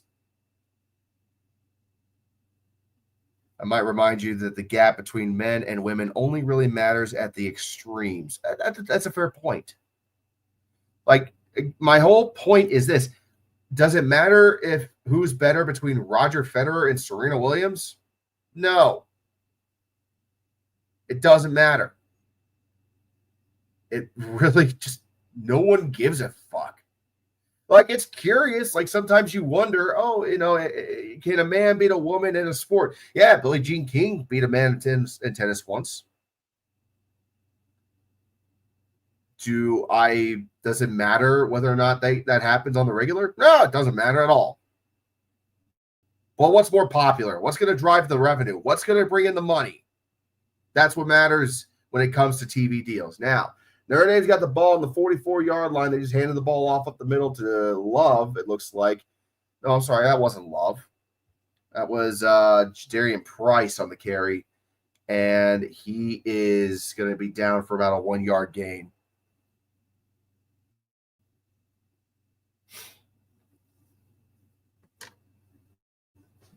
Second and 9 coming up here for the Irish. Ball is on the 43-yard line.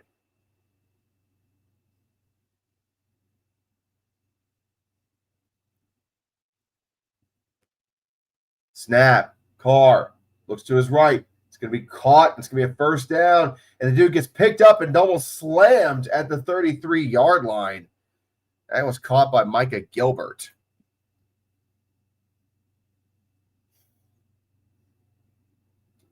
I mean, main character, you're pretty much hitting the nail on the head there. I mean, it's all entertainment. It's all spectacle. There are reasons why some sports are separated by sexes. Some, not all. And there's a reason for that.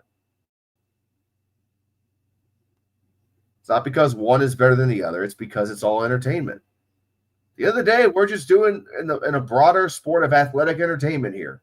Carr, back to pass after facing the handoff. He is going to toss it for Love, and it is incomplete, overthrown a little bit. 3rd and 10 coming up. We are all here because we like to watch college football. We are entertained by it. Do I feel like there should be a women's college football division? Sure. I would love to see that, actually. Do I think that a women's college football team should ever face the University of Alabama or Ohio State? No. Please no. So that's not why we watch it. 2nd and 10 now for the Irish. Handoff from the 33-yard line, and that is Price. He's out to the 20, 15, 10, 5. Did he make it? He is close. They're going to rule him out of bounds around the 3-yard line.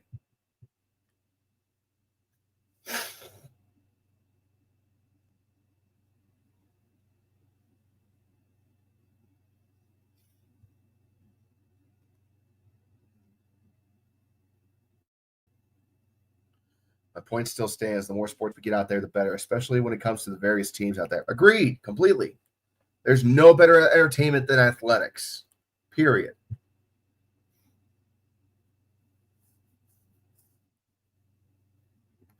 First and goal for the Irish. They ruled him out of bounds at the 3-yard line, and now there's going to be a pause. Not sure what we're pausing for. It's 1st and goal for Notre Dame. I guess they're going to review the spot. No, it's a timeout.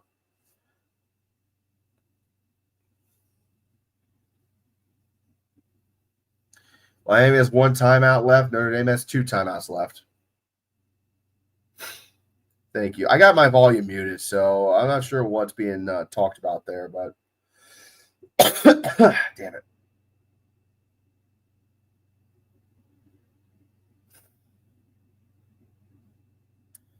You know, completely, again, sticking with football here. Isn't football technically unisex? Yeah, I know there's been a couple of women that have played at the Division I level as like kickers. And I mean, the women are welcome to be a part of it. Like, I've seen some female coaches and shit. 1st and goal here for the Irish at the 3-yard line. Snap. Carr, he's going to take it up the middle himself. He's going to look for it, but he gets back to the 3.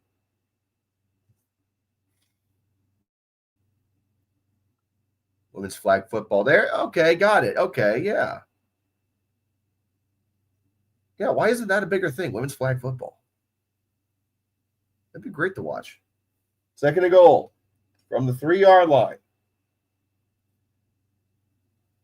Carr hands the ball off.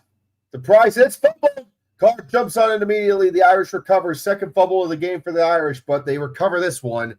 3rd down coming up. Yeah, I remember Sarah Fuller when she was a kicker at Vanderbilt.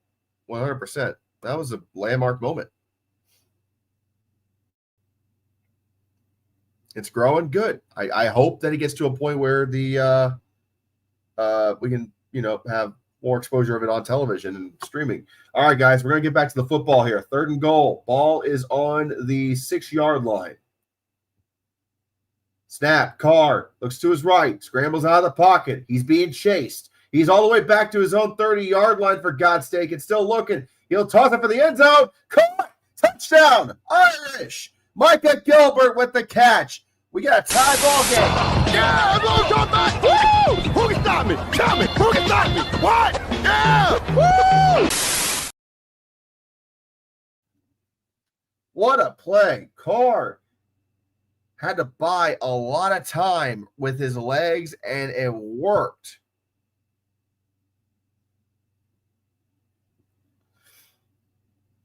He was being chased by that defensive tackle. It got some real estate, and Micah Gilbert was just chilling in the end zone all alone. Everyone lost focus on him.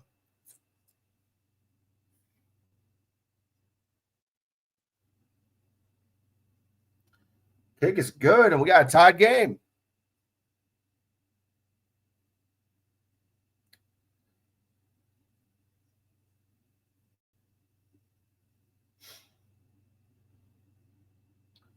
All righty.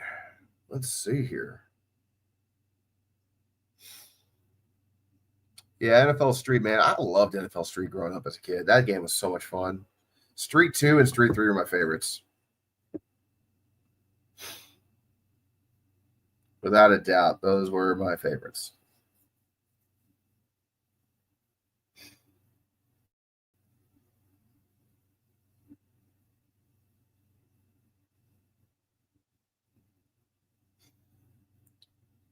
So, episode's a pretty good ball game now. Tied 7-7 here in the 2nd quarter.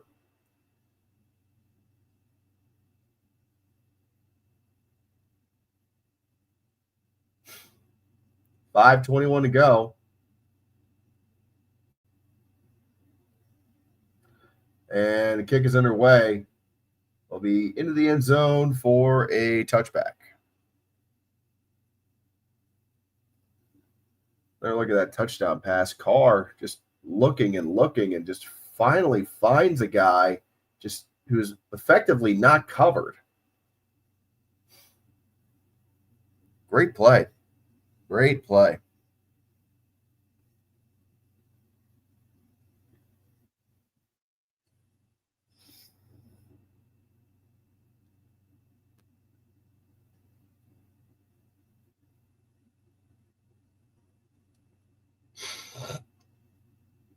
All right, Beck is out on the field here for Miami as we get ready to go.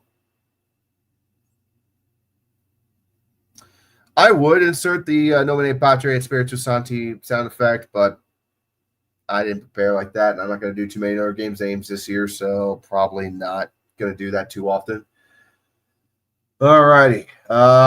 Decent gain on the carry there for Miami. Looks like it was ran by who the fuck was that? Number 5, I think it was. Let's see, Shamar Brown. Okay. 2nd and 5 coming up here for Miami. 4 wide out set. Sends a man in motion. Snap. Back. Throws it. It's caught by Tony. He's out to the 37-yard line. 4.5 to go in the second. Clock is still ticking. Honestly, need a drive for Notre Dame. I was coming into this questioning if Miami's defense would be able to play 60 minutes of competent defense, and I remain skeptical. Don't blame you. Long game to go still, especially in these conditions. So 1st and 10 for Miami, just over 4 to go in the first half. Send Tony in motion, snap, hand the ball off up the middle. And that is going to be maybe a gain of 2 yards, and that is about it. A little bit of post carry shuffling. That was Shamar Brown on the carry once more. 2nd down coming up here for the Hurricanes.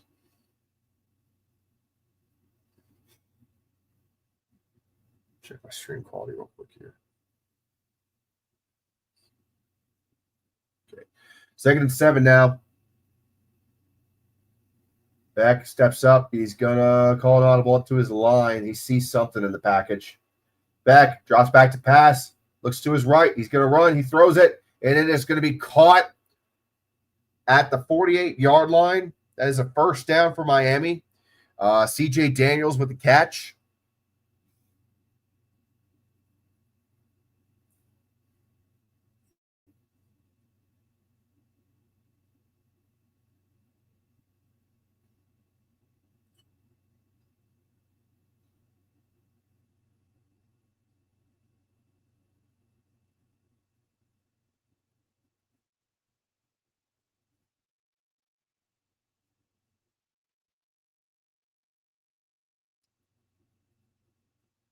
All right.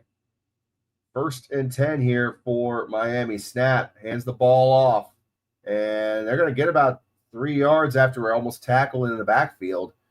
It was Mark Fletcher on the kick. No, I'm sorry. It was Shamar Brown still in the game at running back for the Hurricanes. Have not seen Fletcher or Jordan Lyle on the field for a few minutes here.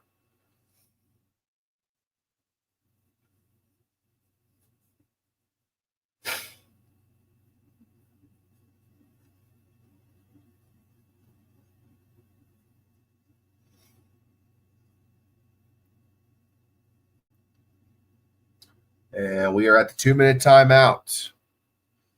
Who will be better if female court? What?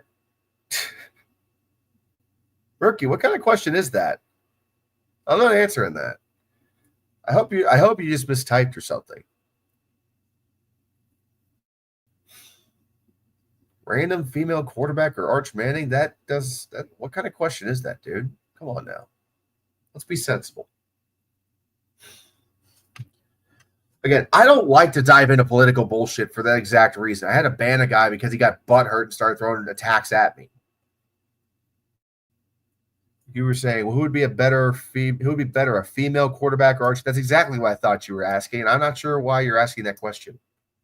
Just a random female quarterback or Arch Manning?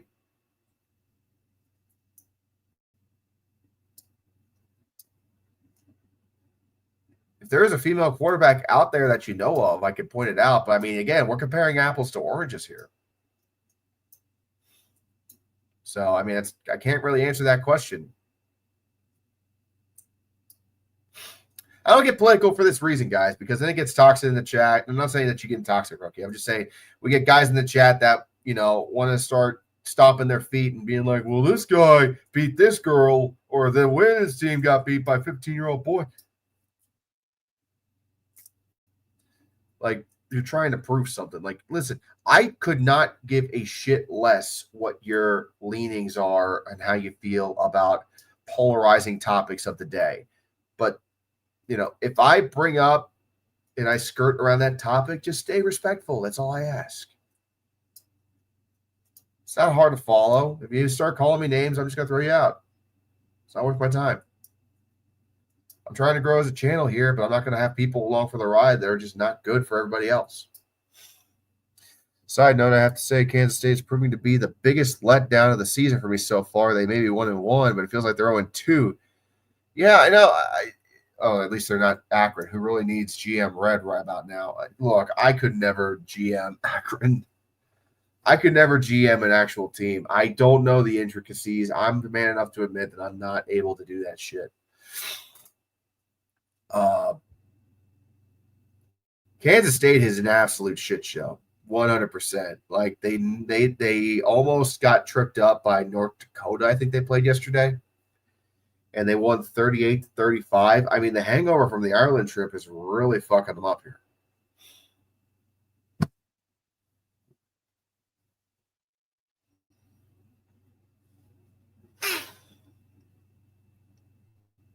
We're in commercial right now for the 2-minute timeout. So, once again, guys, if you guys want to get your comments highlighted, feel free to make a donation in the chat. Donations will get your chat highlighted on screen, and I'll be able to answer them immediately. Will the Wisconsin Badgers make it to a bowl game this year? No. No, I don't think so. Not at this rate. Not what I'm seeing already. They barely beat Miami of Ohio, and their quarterback got hurt during the game. It's not a good sign at all.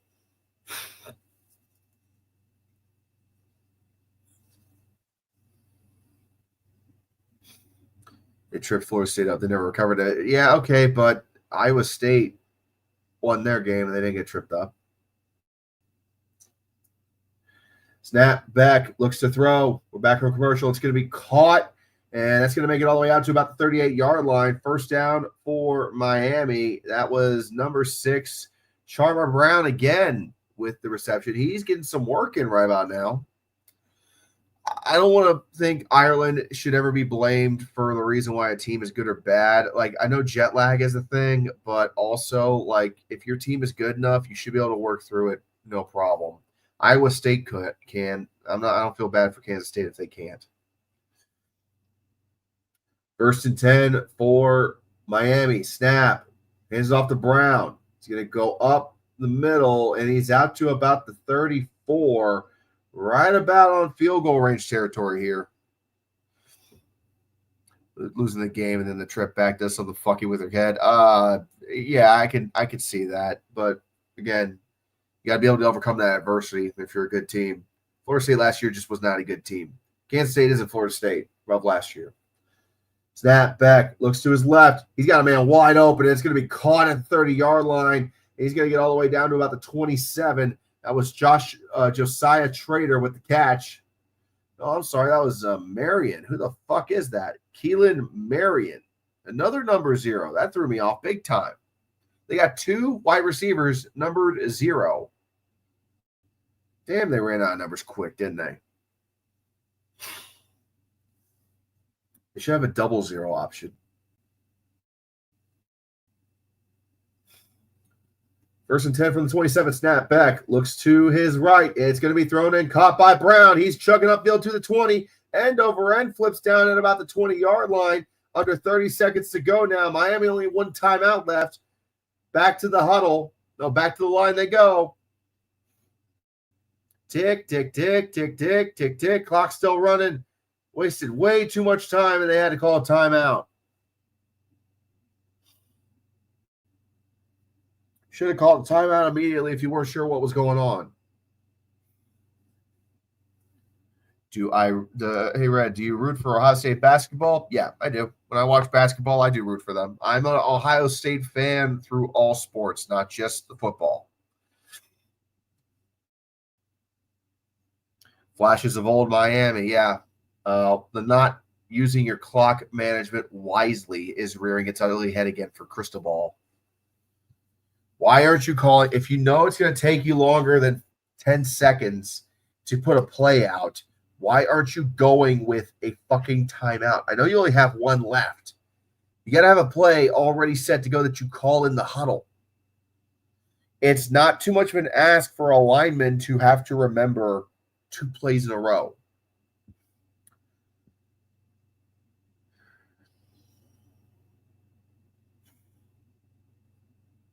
Come on, Canes. Don't do this to me, man.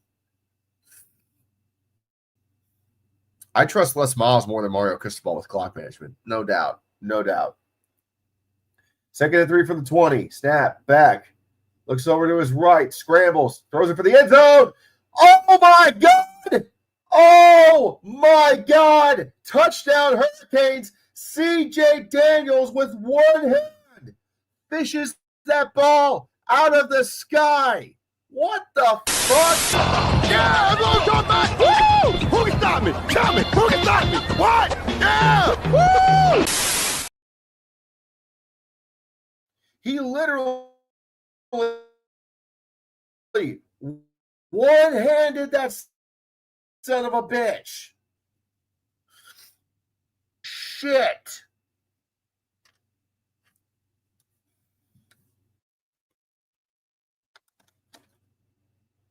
What the fuck? Just waiting for the touchdown to be confirmed. And they're going to take a longer look at this.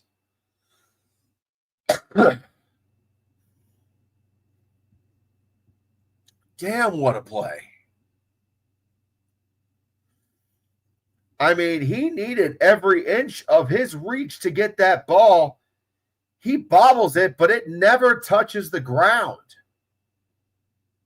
By the time, I mean, he doesn't have full possession of the ball until he's well within the end zone, and it never touched the ground.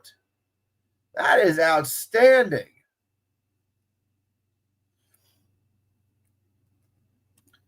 Shades of Andre Johnson at Miami. Yeah. What a play. Like, dude. That is the shit you put on a poster. Catch of the year? Yeah, probably. I mean, I would be reviewing this too, just to do 2 things. 1, make sure he actually caught it and the ball never touched. And 2, I want to look at that catch way more. Like, that was a beautiful catch.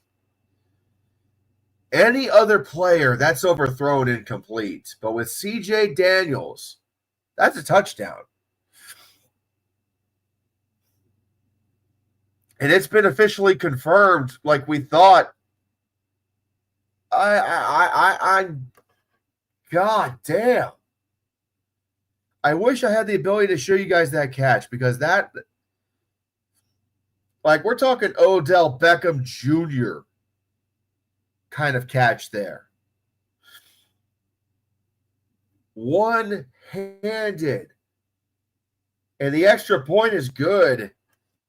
And Miami is making a statement. Give me 1 second. I'm getting congested again.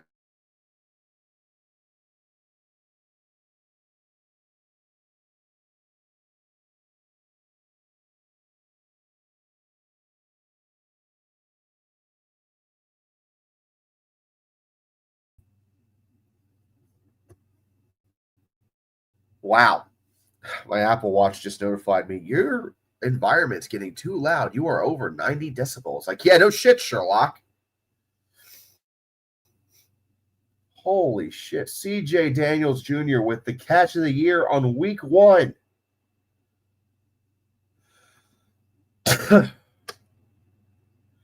Michael Irving just came up to him, the Hall of Fame wide receiver, giving the kid some daps. When Michael Irving is coming up to you with his eyes bug-eyed and fucking mind blown, you know you just did something really fucking cool. Kickoff is away. I don't know if Notre Dame's going to be able to do anything here. They don't get the ball first in the second half. Miami is. They're in a red spot.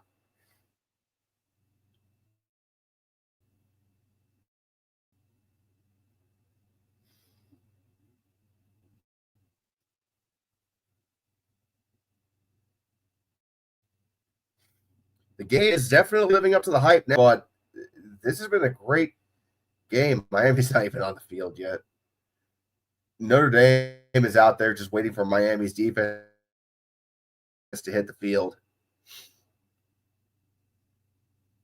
Too soon to say, but are we starting to see legit evidence that the problem with Georgia's offense last season was not the receivers of Georgia and not Carson Beck?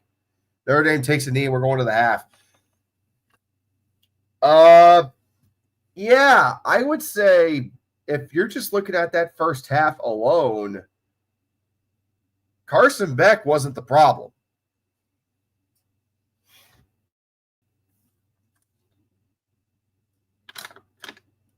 Okay, I'm going to get another bottle of water. I'll be right back in like 30 seconds. I'm having lag issues. Fuck. All right, I'll be right back in like 30 seconds.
Okay, we're back.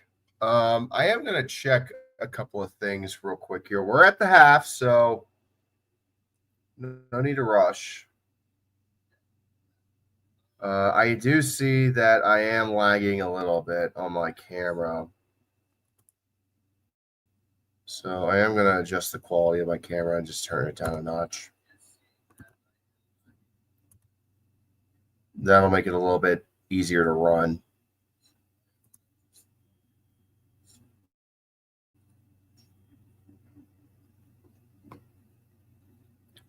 Turn my camera rate down to 720. That's supposed to help it out.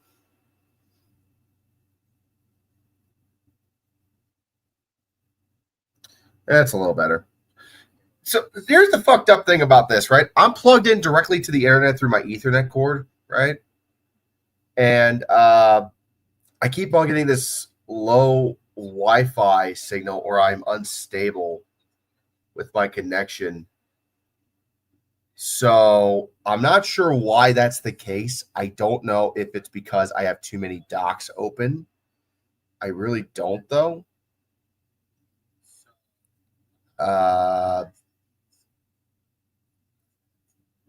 mean, I'm looking at the ticker. It's moving along fine. I'm looking at the show ticker. It's moving fine. I'm looking at the camera. Seems like the issue has resolved itself a little bit with turning the camera down a little, but yeah, I mean, you're right. It could be anything. I don't know why it does that. It just does. I mean, I don't know, dude. I don't fucking know, but it just is what it is. Well, I mean, you got to keep in mind, I got this cord hooked up directly to my internet box that's in my living room. It's a longer cord. And for whatever, and like I'm not the only person using the Wi-Fi in the house, so I'm gonna take my phone off of Wi-Fi just to try to do itself a little bit of a favor, though. Go to data mode. That should help it a little bit. One less person feeding on the Wi-Fi. Anyway, we're at the half. A couple of observations here I want to make for what we've seen so far. First observation: Miami's looking really fucking good. Like really, really good. I won't sugarcoat it. They look like the better team. Notre Dame, they need to make some adjustments coming out of the tunnel at the second half because their offense is not clicking. It's not because of CJ Carr. I mean, he's fine. Let me pull up the thing here. It's not that CJ Carr is not doing well. It's that Miami is just doing better. Miami's got 147 passing yards. Notre Dame has 54. Miami has only 51 rushing yards, but Miami has 52. It's been the Carson Beck show, quite frankly. He's got 13 completions for 147 yards and 2 touchdowns. Miami has 8 completions for 54 yards and 1 touchdown. They're really laying it in with Price and Love. The problem is that if you're not getting a lot of movement on your offense, that doesn't mean shit. Miami can score quickly. They can't right now. And Notre Dame's clearly in need of some more depth at the wide receiver level. And Carr, I think we can all accept at this point that Carr is probably going to be their quarterback for the long term, not just this year, but probably for the next 2 years after. He's a redshirt freshman. So keep that in mind. He's very green. So that's probably why it's a little bit of a struggle. And it makes sense. It makes sense. I hate it when people want to rag on quarterbacks because they're not being that good in their first game as a starter when they are still a redshirt freshman or sophomore or redshirt sophomore. They need experience. They need time.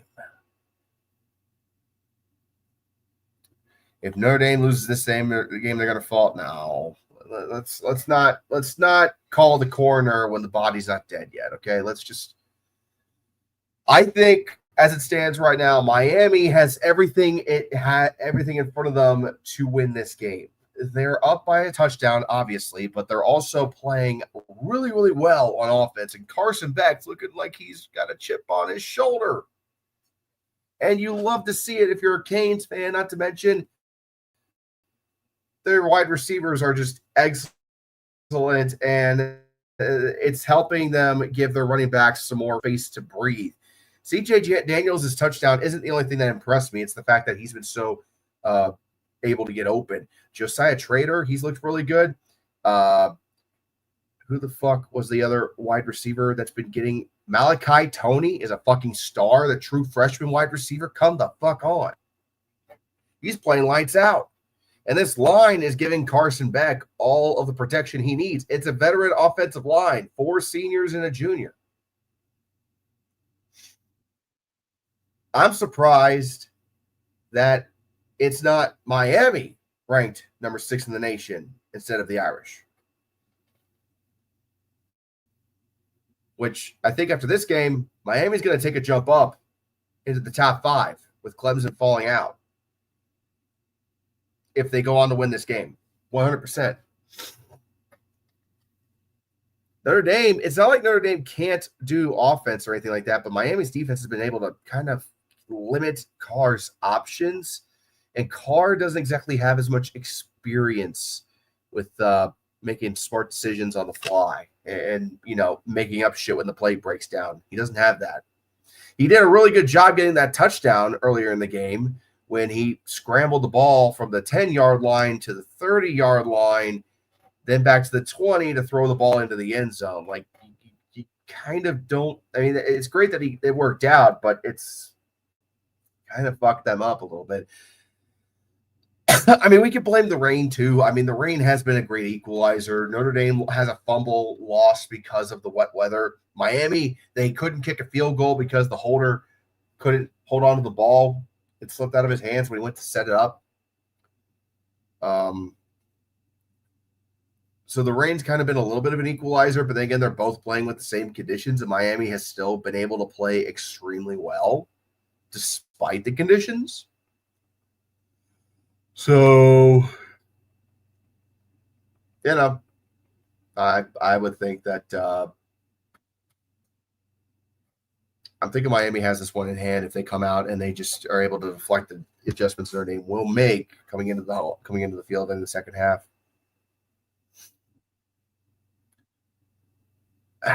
No. Alabama's biggest rival is not the rain. They play in an open stadium just like a lot of other teams in college football. The only team that has a dome, as far as I know, is Syracuse. Everybody's got to deal with the elements to some degree.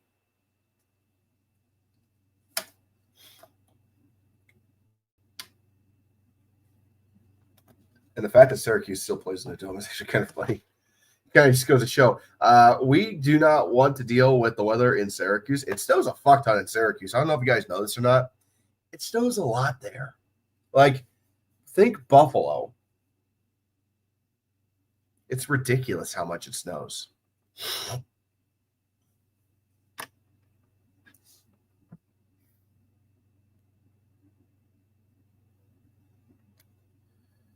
All right, so let's talk about this upcoming week 2 for college football. I want to take a look, see what's ahead, because I haven't really had a chance to look ahead yet, and now I'm getting a chance. So week 2 will kick off on Friday night.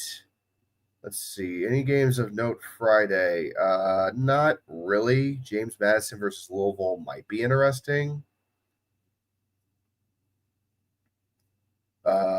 Boise State and Eastern Washington. No, that's about it. All right, so really it's just James Madison and Louisville on Friday. You got a couple other games, but they're not really notable in any way. Northwestern has a home game against Western Illinois. Who the fuck's going to watch that, right?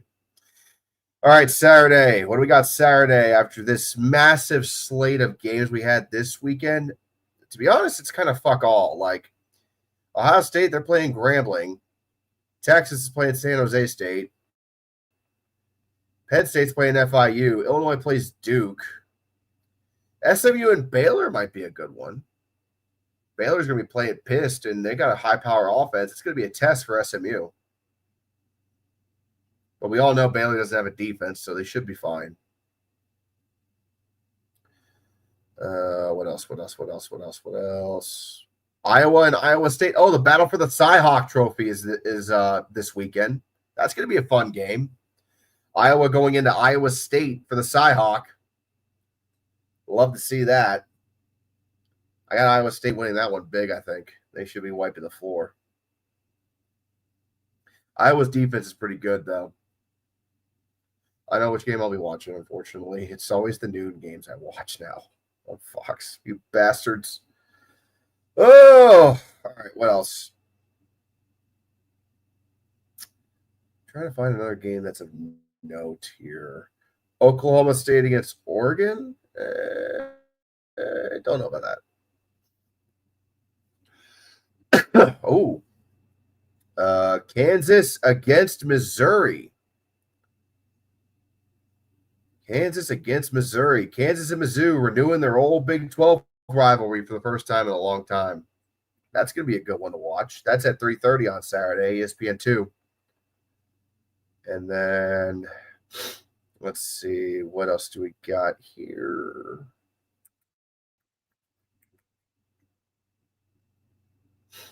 Yeah, I was going to say, I think it's called the Border War. Hell yeah. Border War will be renewed.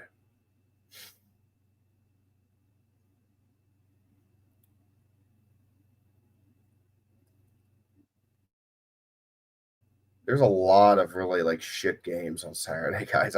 I'm not just scrolling to just kind of like find the next big one.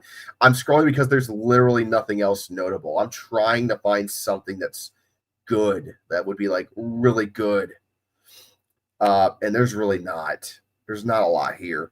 The nightcap, the game of the week is going to be Michigan against Oklahoma. Michigan's traveling to Oklahoma. That's where College Game Day is going, Lapis. So it's going to be Michigan against Oklahoma Saturday night on ABC. That's going to be a big game for them. And then Boston College plays Michigan State at 7:30 on Peacock and NBC. That could be a good game, actually. That's if you don't want to watch Michigan and Oklahoma, that could be a good one to keep an eye on. Alabama plays the Ghosts of Past in a game against University of Louisiana Monroe. The last non-Power 5 team they lost to was ULM back in 2007. And after that loss they had against Florida State, they're going to be playing pissed. I feel bad for ULM. Like, I kind of want ULM to win just so I can have another excuse to pull out Dixieland Destruction, but I don't think that's going to happen. ULM's a wreck. What else is there here? Is that it?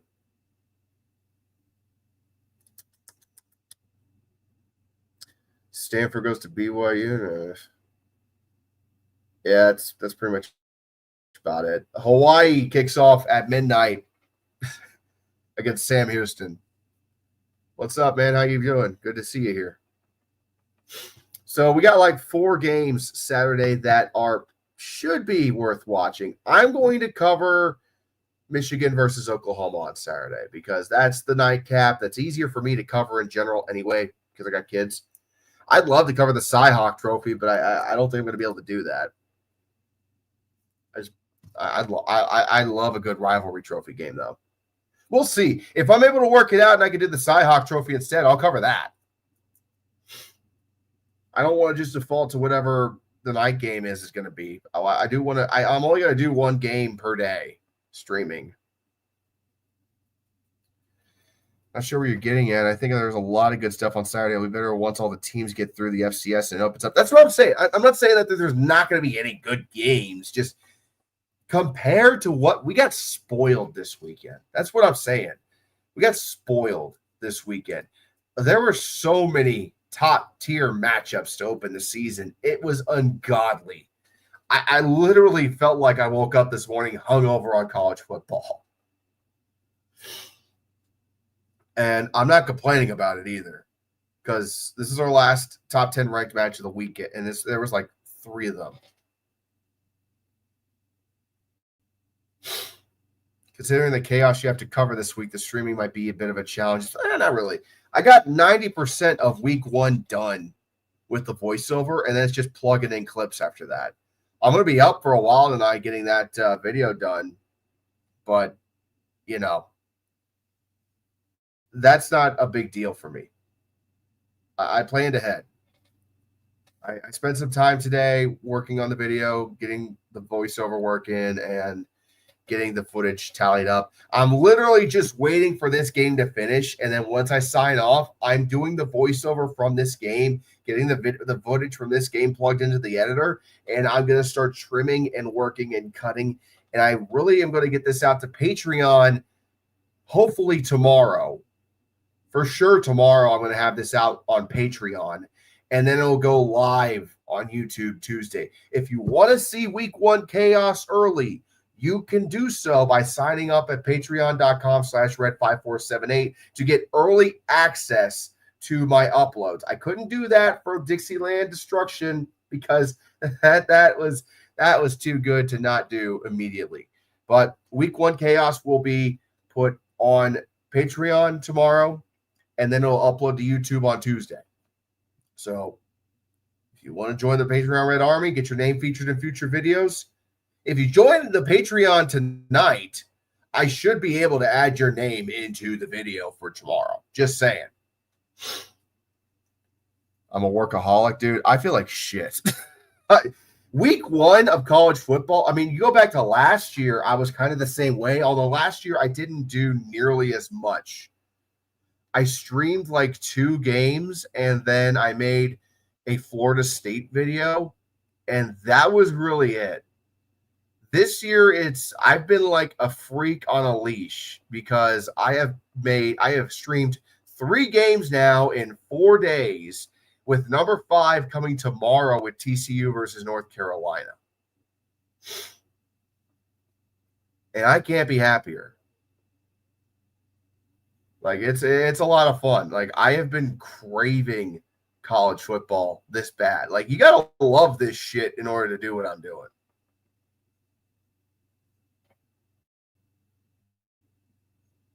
You suck at editing. I mean, dude, full disclosure, guys, I could have started doing this like 2 years earlier. In 2022, I wanted to start doing videos on YouTube. I kind of fucked around with YouTube a little bit in high school, but I didn't really do anything serious. It was like a random video here and there. Those have been perma-banned and deleted from the internet, by the way. Don't go looking for my old shit from 2011 through 2017. Don't. Okay.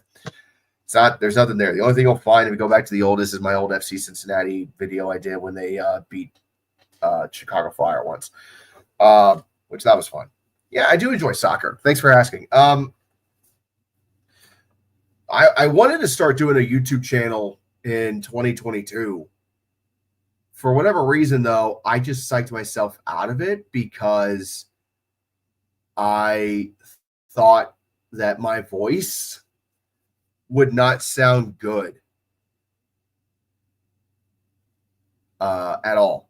I did not think that my voice would sound good. That's why I didn't start sooner. Like I made YouTube videos for fun in high school. Like, yeah, this is a fun little thing. Cool, whatever. But I did not think that my voice sounded good.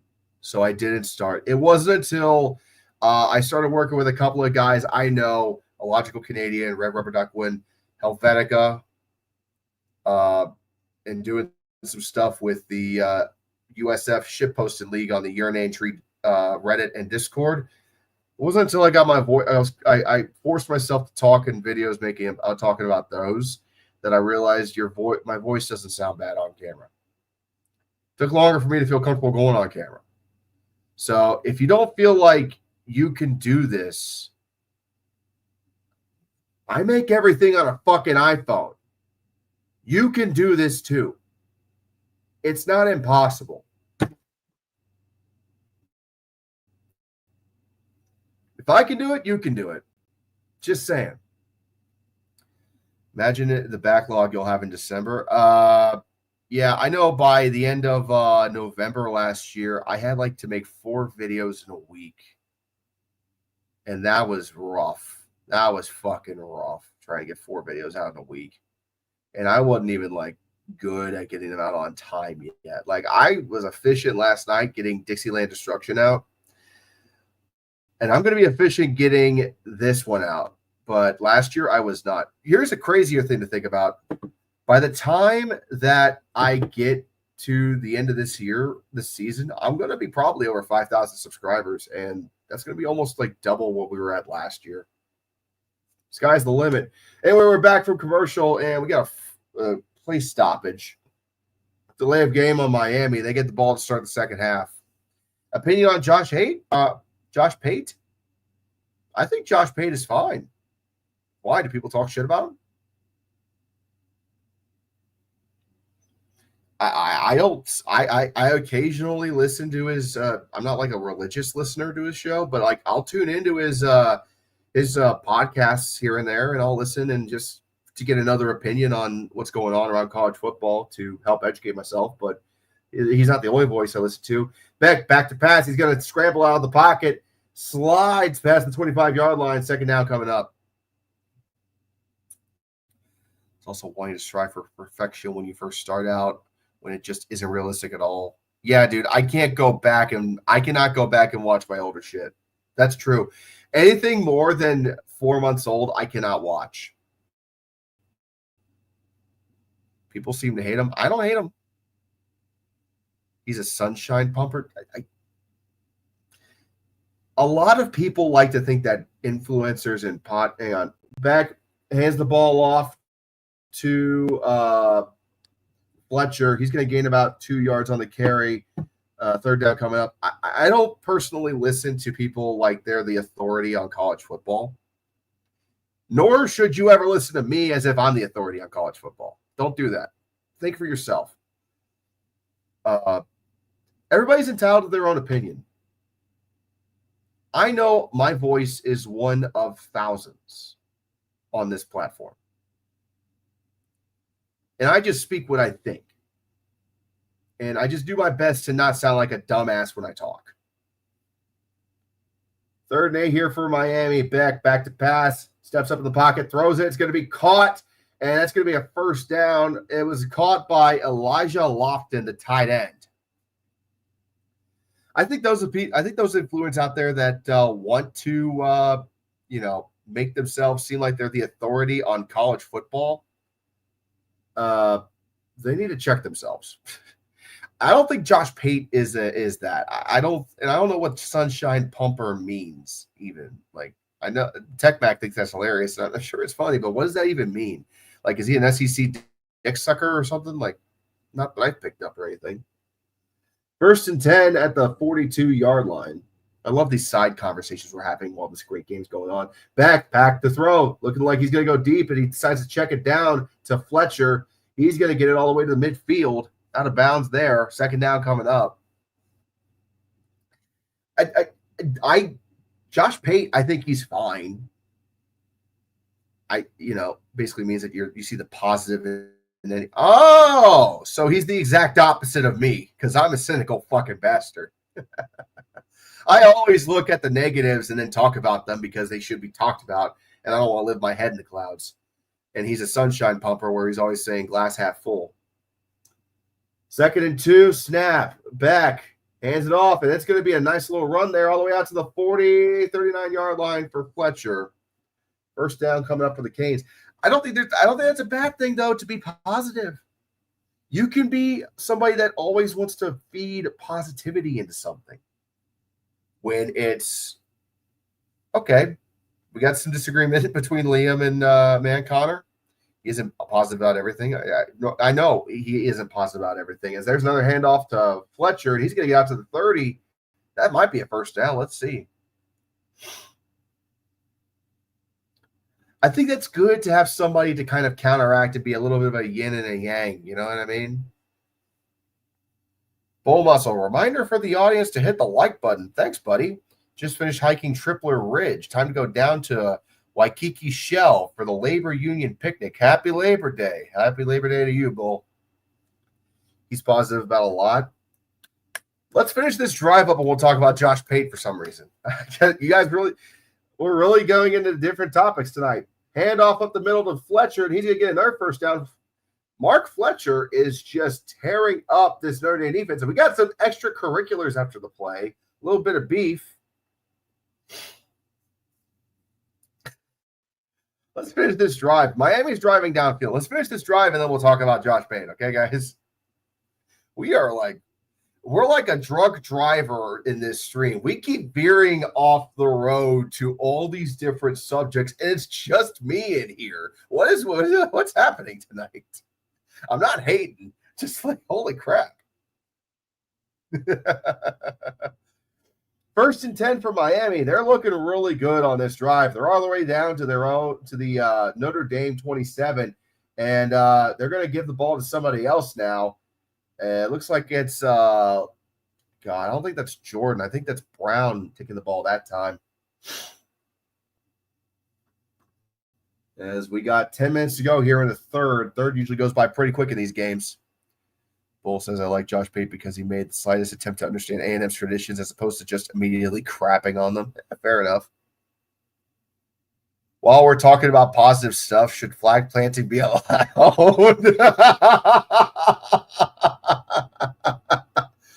Beck throws the ball.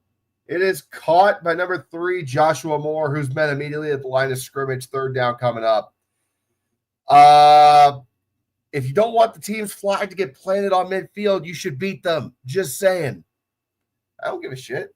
Plant your flag. If it starts beef, you should have fought harder during the game. Liam, you're good. You're not starting a war. I just think it's interesting, different takes on different college football YouTubers. You know what I mean? People want to talk about college football in different ways, and that's great. 3rd and 8 coming up for Miami. Back to pass. Looks over the middle. It's going to be caught by Tony. He's got a blocker in front of him. 15, 10. Makes a move. Steps out of bounds at about the 9-yard line.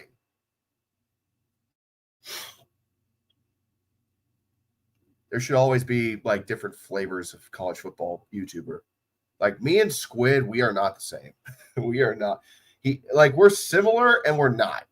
Like I don't know how you would describe I don't know what the differences you would say are between me and Squid Tard. But we're not just because he's a Tennessee fan and I'm a Buckeye, but there are some clear and obvious differences between us. I don't know if you guys know what they are, but I know there are. First and goal for Miami. Hand off to Brown. He's going to take it all the way to about the 6-yard line where he'll be met. Second and goal coming up.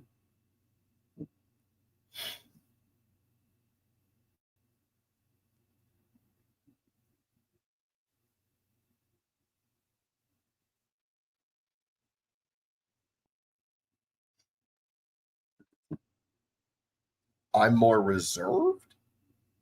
Interesting. I lose my shit pretty frequently on here, so. He does more fast-paced quips. I'd agree.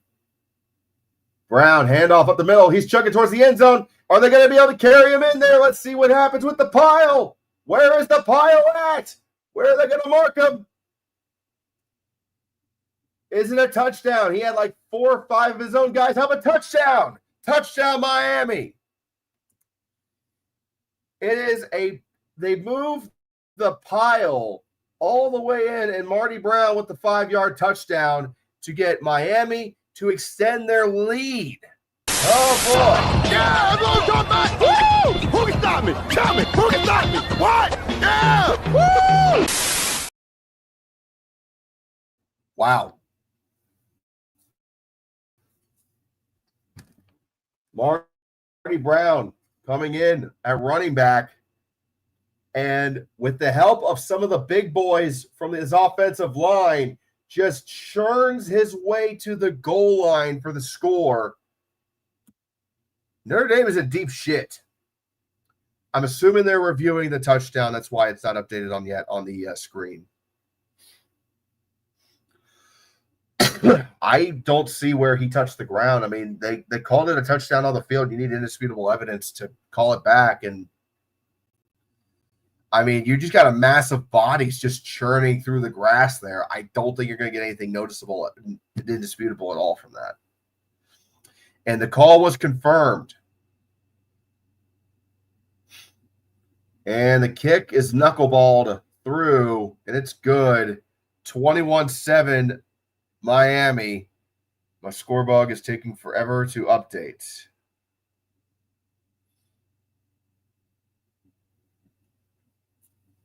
Let me make sure it's still working. Refresh it. Does that do something?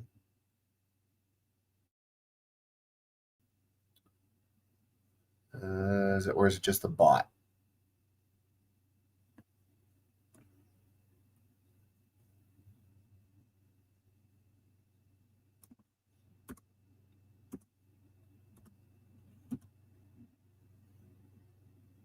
Is my board working or is it just the bot? All right, there we go. It's back up now. All right, I had to update it. Don't know if you mentioned this already, but I just saw on Twitter, this is the first time Alabama has been below 500 since the end of the season in 2006. Holy shit. I did not know that, but I'm glad I know now. That's a hell of a stat.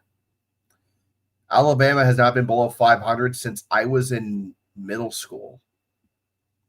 That's a long fucking time ago, guys. I don't know if, I'm 30. I was in middle school when Alabama was last below 500. I got fucking kids now. That's insane to think about. Oh, SEC Shorts is going to be nuclear. It's going to be absolutely brilliant. God, we were kids the last time Alabama kind of sucked.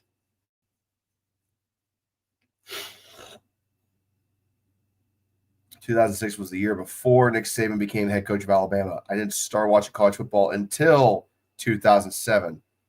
Time does fly. Yeah. You was years old. Very descriptive. Well done. You don't have to give your age. Yeah, that's fine.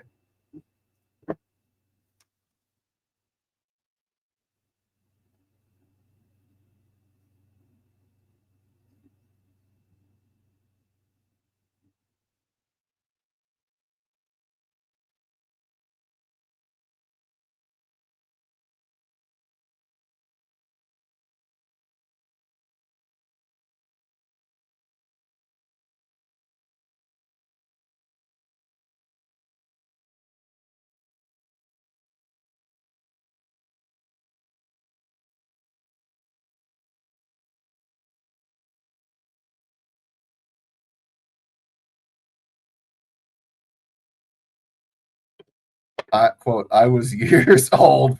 Pencil fire. Well done. Utica.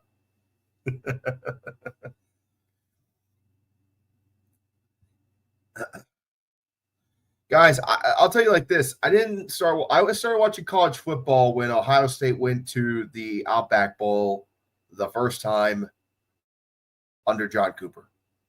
That's when I started watching college football. It was 2000. Yeah. I'm that old. Age is wisdom, they say.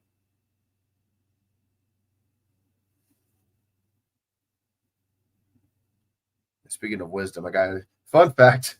I just remembered I might not actually stream at all Saturday because speaking of wisdom, I gotta get my wisdom teeth removed on Thursday. Yeah, I'm 30 years old. I still haven't done that because I've been broke as shit most of my life. So I'm gonna be having dentists do fucking surgery on my mouth on Thursday. So hopefully I'm able to talk Saturday. And if not, we might just kick the ball to another week. Snap, Carr, back to throw. He tosses it to the left side. Where are you throwing the fucking ball? Like, dude, what the fuck was that? Doesn't even get close to his dude. He had a guy open and he missed him completely. Anyway, that's why I haven't made a stream yet for Saturday. It's because I might not be able to talk. Or if I can talk, it's going to be very little. And if that's the case, I'm just not going to do it. I'm not recovering by Saturday. Literally zero chance. So you're saying there's a chance. Snap, Carr, back to throw. Tipped at the line, incomplete. Third down coming up here. Oh, come on, man. Have a little faith in me. What if I'm like Super Cena and I can get my I can talk like this by Saturday? And I'll be like, yeah, guys, look at the back of my teeth. The squid hijack stream while teeth are getting removed. I am getting them pulled Thursday morning at 8 a.m. They're coming out Thursday, 8 a.m. So not possible, but that would be funny, wouldn't it? I'm just sitting here quietly and Squid's doing all the talking for me, and I just do the occasional sign language.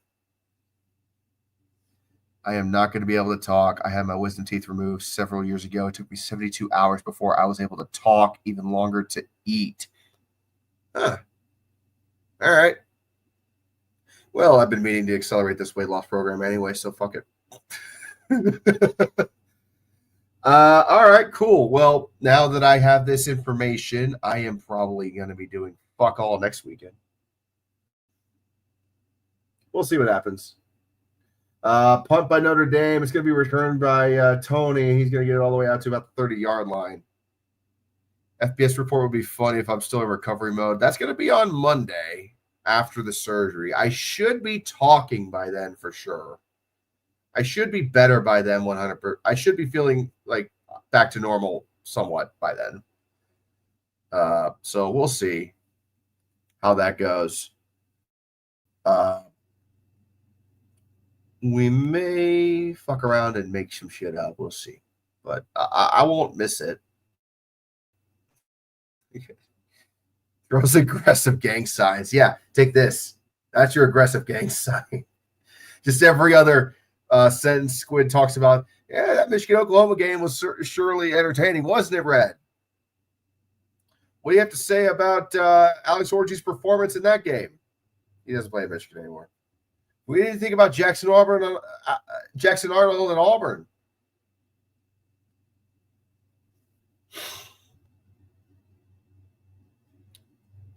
Honestly, why hasn't this rivalry always been yearly? Because they don't hate each other like Ohio State and Michigan hates each other. They hate each other in the sense of they don't want anything to do with the other. Like they don't want to fuck around with the other. Like they don't care about the other.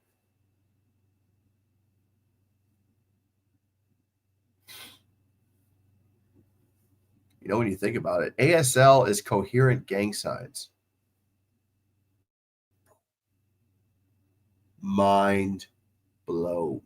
The more you know. Very interesting. We're having some very deep conversations tonight, guys. I hope you know. I'm very proud of you. Like sometimes the chat can devolve into a lot of dumb shit, and then there's other nights like tonight where it's actually like, you know, this giving good advice, solid conversation, interesting topics, and also gang signs are actually coherent because it's ASL. Let us remember, folks, this is early season Miami. They will be a team that their wheels will inevitably fall off against before they face plant at the end. It's usually Georgia Tech, but this year, who knows? You're absolutely right. Miami in September is dangerous. Miami in early October can still be dangerous. Miami by mid-October to November is basically about as bad as a wiffle ball bat. Like, it can still hurt, but it's not nearly as dangerous. Still won't make the ACC championship. I mean, we'll see. I mean, Florida State and Clemson are suddenly my favorites. I'm just going to say that right now.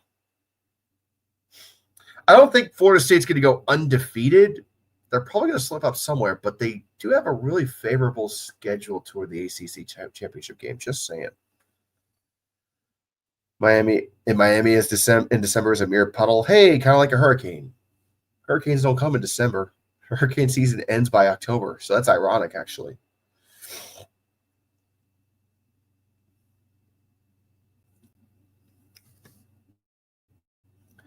Not JFKH for $2. I'd argue that gang signs are incoherent sign language. It depends on the messaging, I guess, for different signs. Miami's on offense. They're going to hand the ball off to Brown. He's going to take it up, and he's still going. Bounces off two defenders all the way up to the 20-yard line. And we got about 6.5 to go here in the third. Thank you, not JFKH, for the $2. My God, you keep sending me money for some reason. I don't know why you do it. But thank you, and I do appreciate you doing that. It really does help a lot. All right. Another thing I ought to do, just because I hate myself, as there's another pass by Carson Beck to CJ Daniels, and he is going to get almost to the line of scrimmage for the first down. I'm meaning to get another tattoo. Like I got this in November at the Ohio State Indiana game, not like at the game, but at Memento Tattoo Shop in Columbus. It's where I got this one. It's sick. I'm meaning to get one on my other arm. So I might get my teeth removed and then say, fuck it. I'm going to go get some ink and go get a fucking tattoo on my arm just to maximize pain because I am a sick son of a bitch.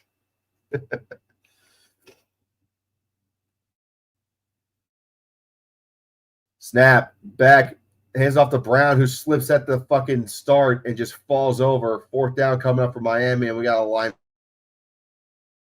down. Stands play calls with gang signs. I don't know about that. So Miami's going to go 3 and out here.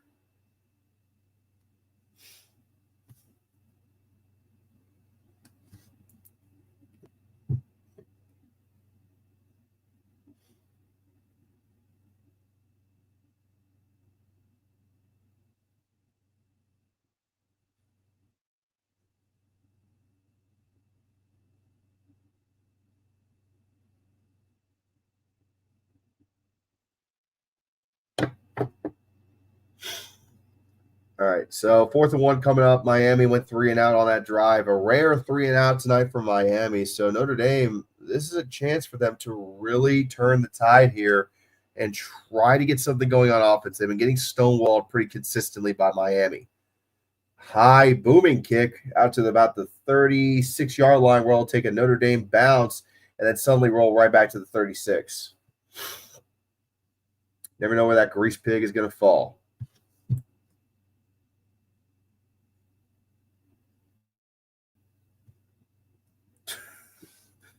Oh, no. What the? My girlfriend just messaged me. I can't believe you're streaming a Dolphins game. She's obviously trolling. She knows that the Dolphins is not the actual mascot of this team, but she's obviously trolling. I love you, honey, if you're listening.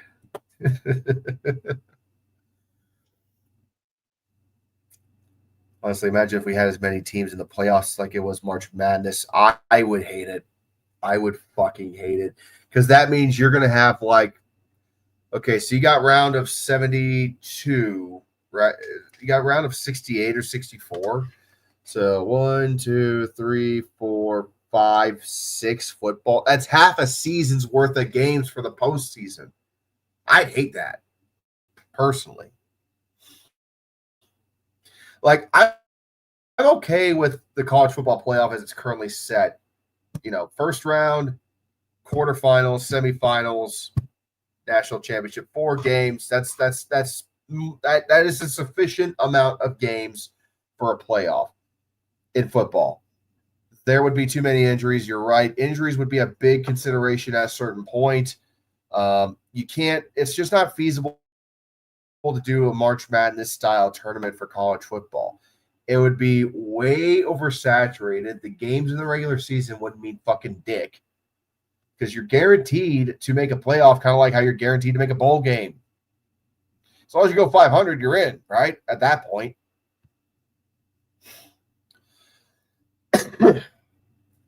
Yeah, I know the SEC wants to get as many teams as possible in their playoff because it's good for them financially. When a conference has teams in the playoff, that conference gets a cut of the fucking money.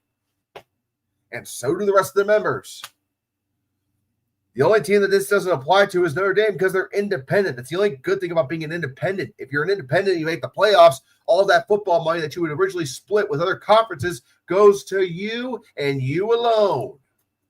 And that's a lot of goddamn money, by the way.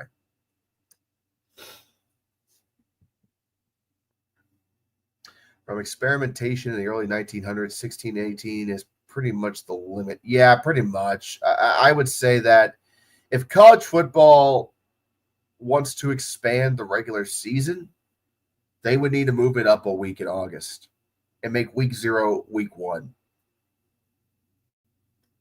Or eliminate a bye week. Because right now, as it stands, college football, you get 2 bye weeks instead of just 1. In the NFL, you only get 1 bye week. So, you would either need to move the season up to week 0 and make that officially week 1, or you would need to eliminate a bye week to not affect the schedule for the rest of the season, which you can do. But it'd be really goddamn hard to do that and get the conferences all on board for it. It's possible. I think it's more possible for that to happen than, say, college football going to anything beyond 16 teams for the playoff. I have to wonder if any school would try to go independent football if only because of the payday Notre Dame got on their playoff run. Good luck trying to get that NBC 1991 style contract, though. Depends on the team. Depends solely on the team. 1st and 10 now for the Irish. Speak of the devil. Ironic.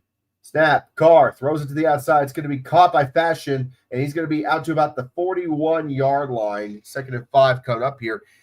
There could be an argument to be made that if, say, Clemson and Florida State opt out of the ACC at some point in the future and nobody wants to pick them up, they could go independent and probably be fine.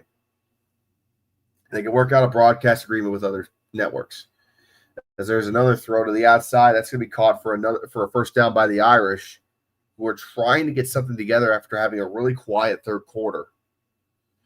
Ellie Rairdion was the receiver on that one. Currently, you could go 18-0, assuming you play 12 games plus Hawaii Conference champ, all 4 playoff games. I mean, you'd only play 3 playoff games if you're undefeated. Let's just be real. If you are undefeated going into the end of the season, 13-0 plus conference championship, so 14-0, you're number 1 overall in the playoff. So you're only playing 3 games in the playoffs. So 17-0 then at that point would be logically the highest you could get, unless they really, really hate the group of 5 choice. So I guess then technically it could be possible. Say if like a Sun Belt team goes undefeated, and then it's because of the Sun Belt, they go to the 12th seed, and then they run the fucking table. Like, that would be crazy, but I guess it's possible. Carr runs it up the middle all the way out to the 40-yard line. First down, Irish. Here they come. Here comes the fucking Irish. What is my favorite food? Squid said his favorite was fried chicken. Well, that's not surprising considering how much that fucker loves Chick-fil-A. Give me a second. 1st and 10. And Carr is going to call an audible. Honestly, I'll take a good ribeye steak any day of the week. Give me that with a glass of whiskey. I'm good. Snap, Carr. He's going to chuck that one deep. He's got a man, and that's going to be caught. Malachi Fields with a diving catch. And Notre Dame suddenly has life.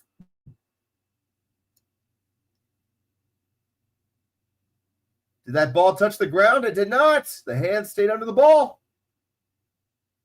Notre Dame trying to hurry up the snap, and the refs are going to stop everything to review it.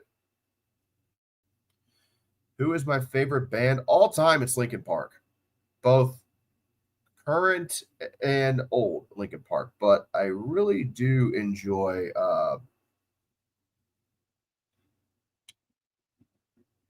drawing a blank. There's one band I really got into lately that I think is really good. Over the last year. Sleep Token, that's it.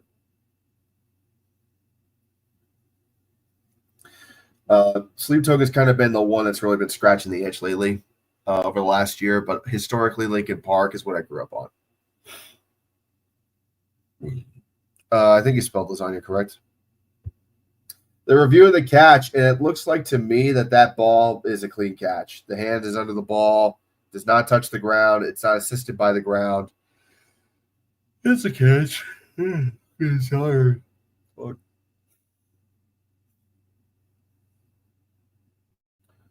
You also love a good steak with a glass of scotch. Yeah, I mean, that's a perfect pairing. Give me an old-fashioned with a steak.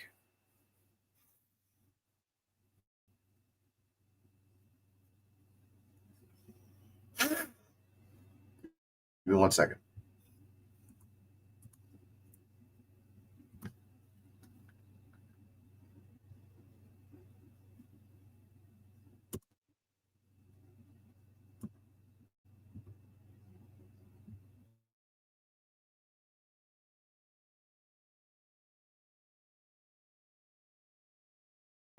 Sorry, I had to clear my nose out. We're back. Handoff to Love, and he's going all the way out to the 10. Leaps a man past the first down marker. Out of bounds. We got flag down. Jeremiah Love hurdles a man into the 5-yard line, but let's see who the flag is on. And it's holding on Notre Dame, so it's coming back. What a shame, because that run by Love was absolutely beautiful. They got holding on the left tackle. You got to keep your hands inside. That's why. Yeah, as soon as your arms get extended out, like, you got to let go. But the hurdle Love did on that defender was insane. So it's going to be 1st and 20 for the Irish. Having to work with those penalty yards now. Been down all game. 2.5 to go in the third. Love looks to throw and overthrows his target. Incomplete. Pass intended for Will Pauling. We got another flag down. Looks like it's on Miami. See what the call is. Not sure what.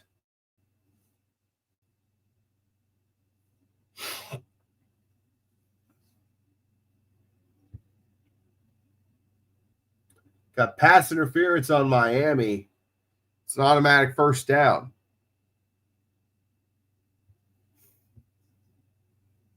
I don't really have a Big Ten favorite. I don't have a favorite Big Ten arena. I mean, I've been to the Value City Arena for the Ohio State Buckeyes, but I haven't been to any others, so I guess that.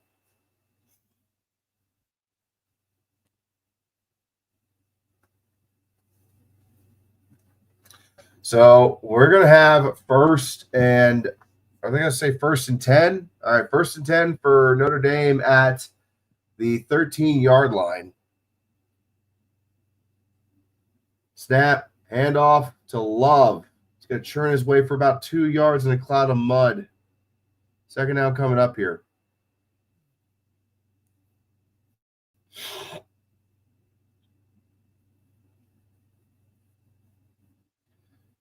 Really, really interesting to see how this one's going to finish up. Notre Dame's getting a little bit of energy now.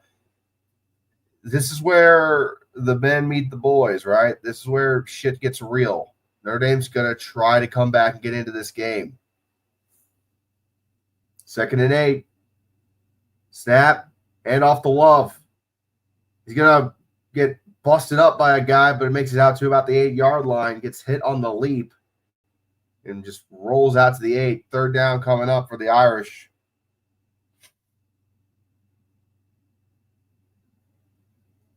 I think if you play it right and you play your cards right, independent could be a good thing for a team. It just really depends on the sport.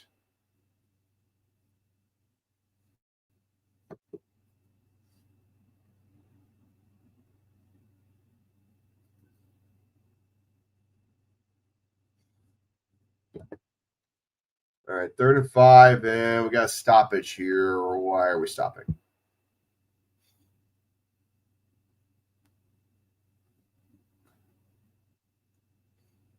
I mean, if your football team makes the playoffs once, I mean, that very much funds your athletic department for the rest of the year.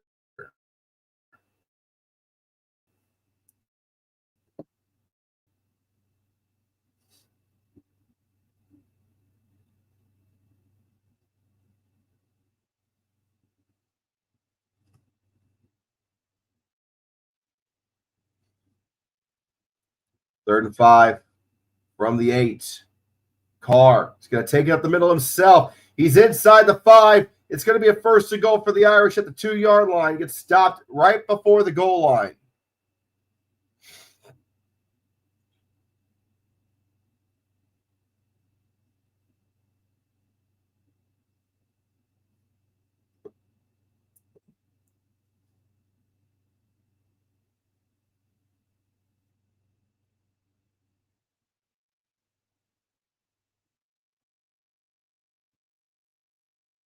First and goal, hand off the Love. Can he churn his way in there? He cannot. He is stopped inside the 1.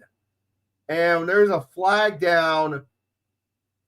There's multiple flags down. And I think it's going to be on Miami because of the helmet rule.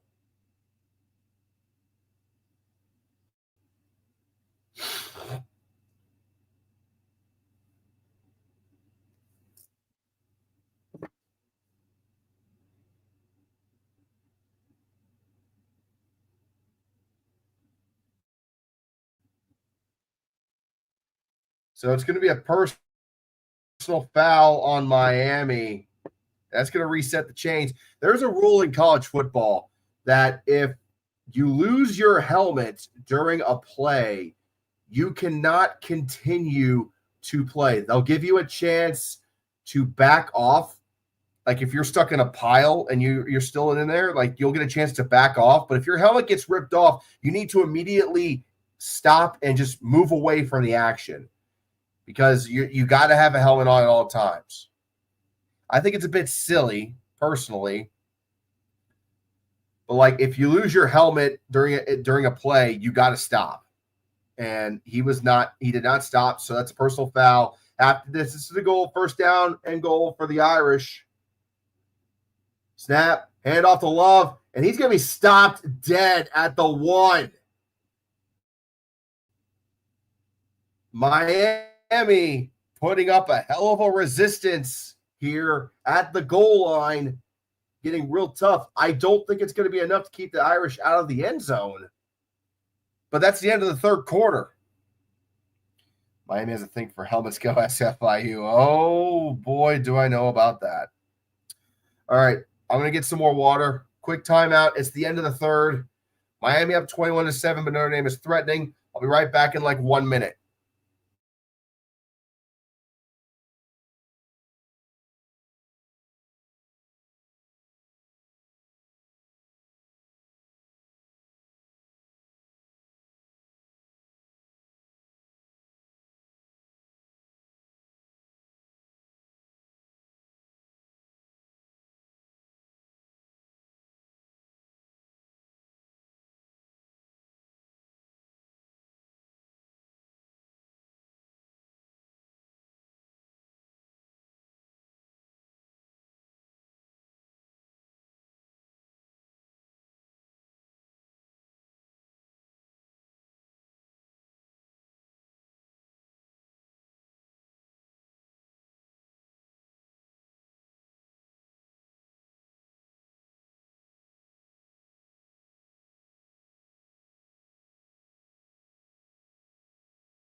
Oh, right.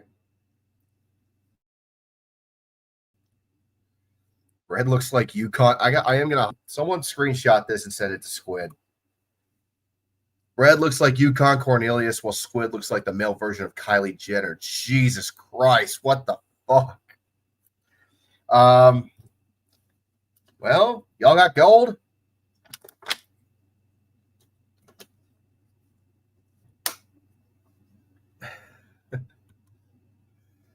Oh God, that's a hell of a comparison.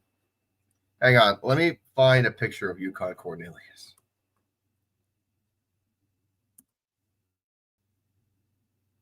Because now I'm curious.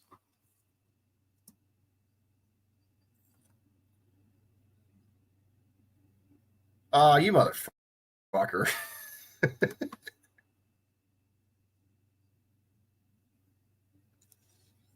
God damn it. You're right. Fuck. Oh, man.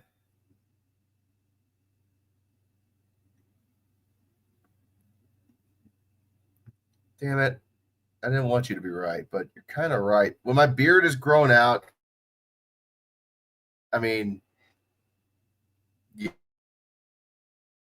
yeah, that's fair, I think.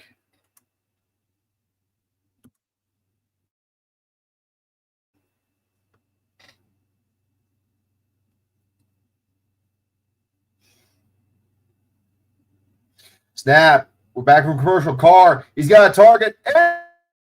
End zone. Touchdown. Notre Dame. Jordan Fashion with the reception. Yeah, the Irish are right back in it. Who can stop me? Tell me. Who can stop me? What? Yeah. Woo!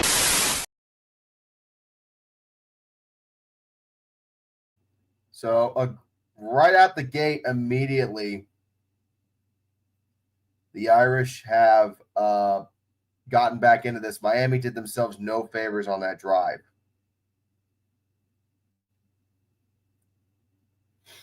Penalties cost Miami big time in that as we open up the fourth quarter. So Miami's got to respond on this next drive. It's 21-14. If this holds, I'm actually going to get the score prediction right.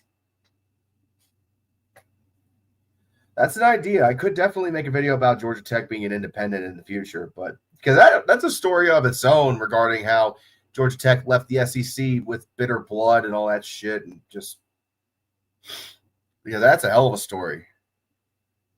But let me get this thing up just to finish the original thought. All right, so.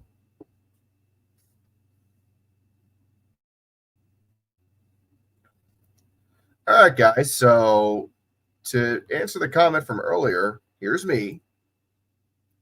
Here's Yukon Cornelius. Can you see the similarities? I can. Fuck. I guess I finally found my movie Doppelganger. To be fair, though, this image isn't as glorious as this one from the other night on the FBS report.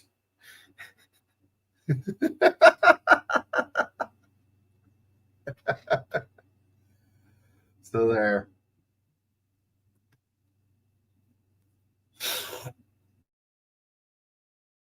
All right, here we go. First and 10 for Miami are going to be starting where are you fuckers starting at? I was paying attention to the bullshit we were talking about from Yukon Cornelius. So they're starting from the 25. Beck has had a pretty quiet third quarter. Let's see what they do here. And Miami is going to take the ball up the middle with Mark Fletcher, and he's going to get a good gain of about 6 yards to about the 30-yard line, 31-yard line, where they will set up shop for 2nd and 4 coming up here.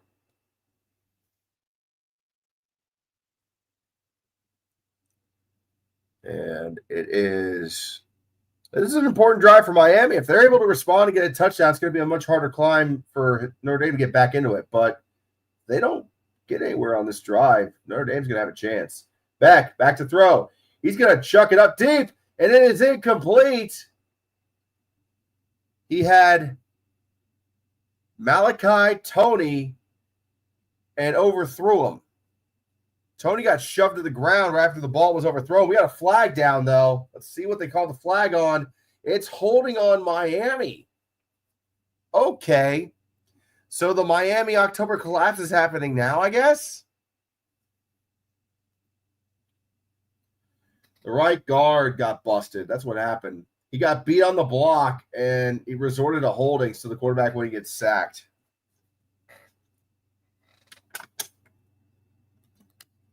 You can't let that. You cannot let that happen. I mean, clear as day holding. I guess you protect the quarterback at all costs, but you can't let that happen. 6 penalties tonight for Miami. Excuse me, I'm allergic to bullshit. 2nd and 14. Back to throw. And it's going to be caught by Tony. He's going to make one man miss, but get back to about the 32-yard line. 3rd and mid coming up here.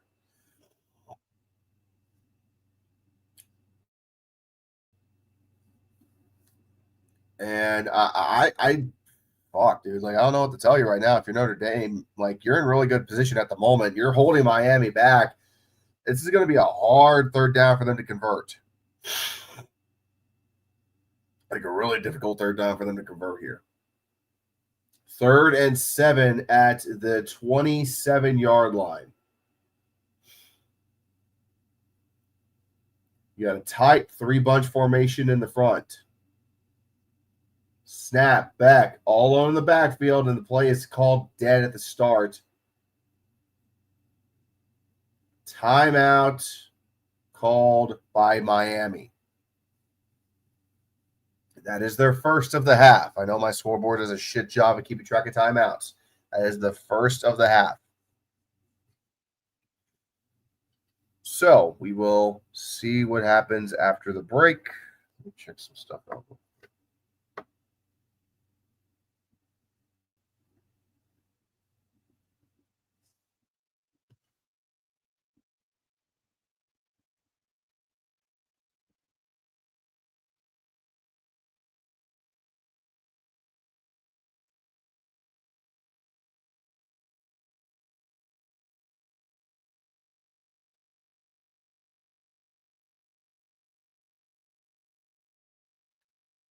For our commercial right now.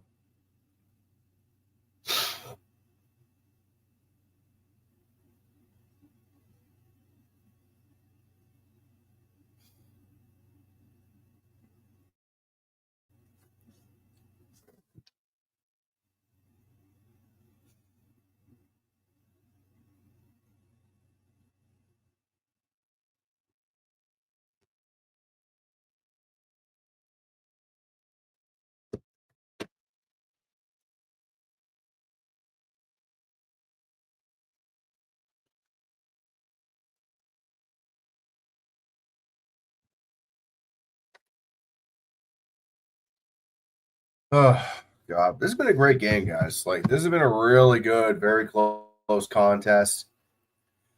On paper, Miami has been the better team, but they keep giving the Irish chances to get back into it. That's where the problems start. Too many penalties in the worst possible situation. Shut up, Siri.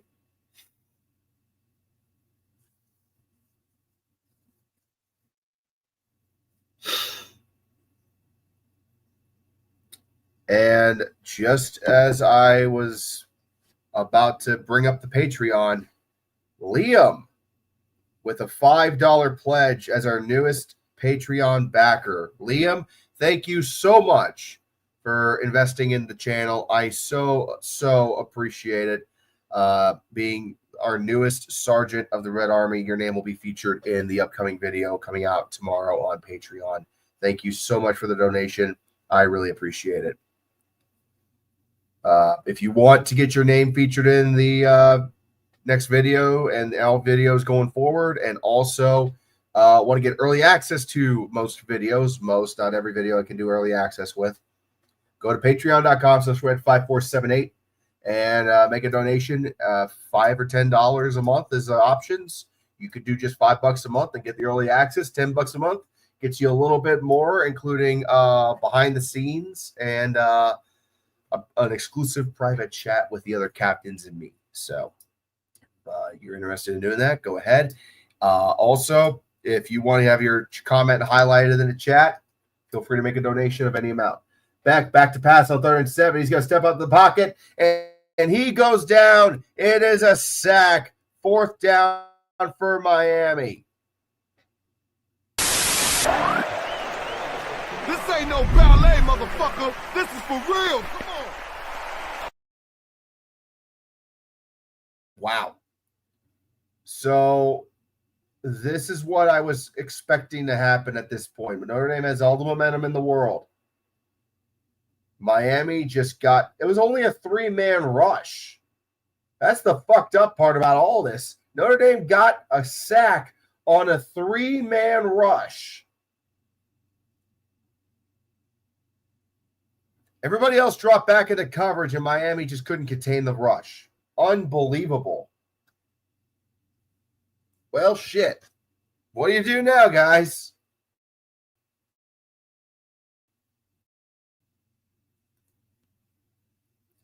Irish, if you don't get a touchdown on this drive, that's all on you, dude. I'm in the world. Now it's time to strike.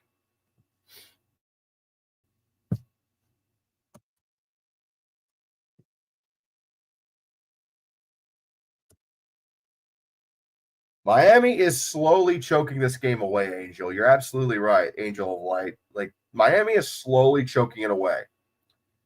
And it's embarrassing to see. Honest to God. Miami has 283 yards of total offense. Notre Dame has 178. And Notre Dame might just be about to get back into this thing. Hand off to Jeremiah Love. There he goes. Rumbles forward for 8 yards. Second down coming up for the Irish.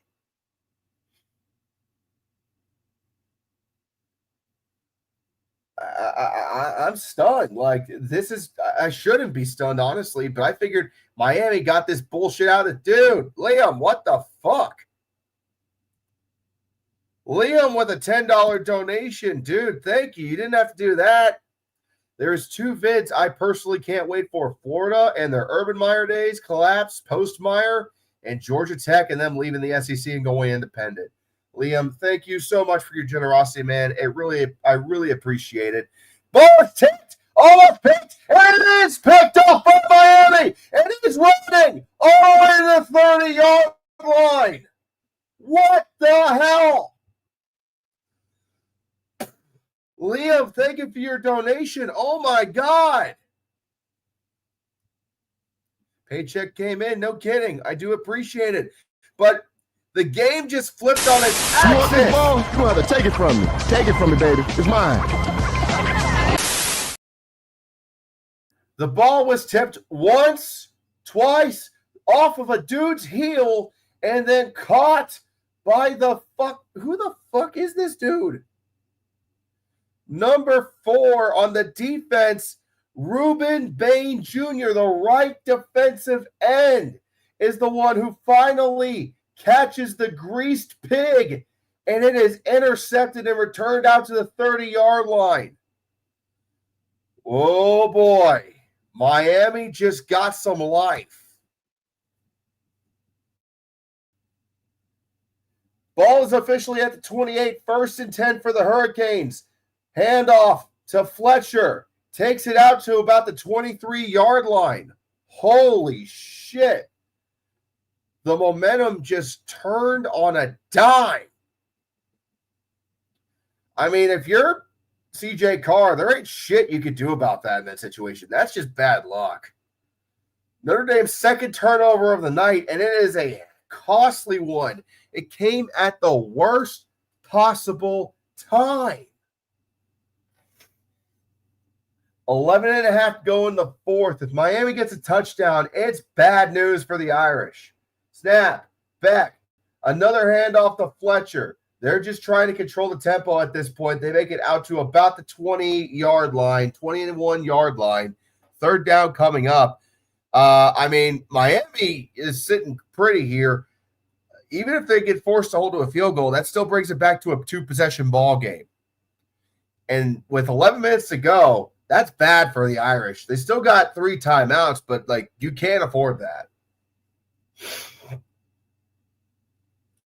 3rd and 3 coming up here for Miami. The Notre Dame defense is doing all they can to hold the Irish back, but, like, this is tough.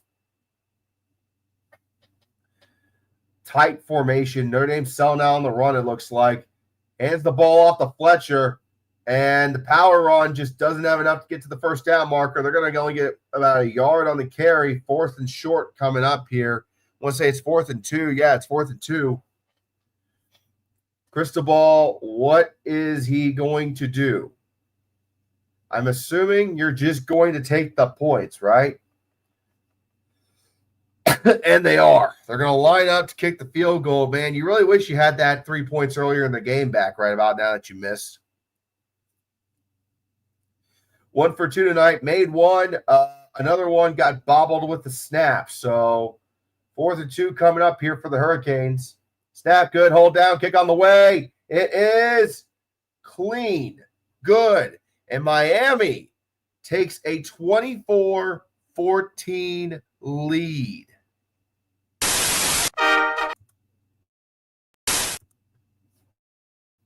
What the fuck is wrong with my graphics?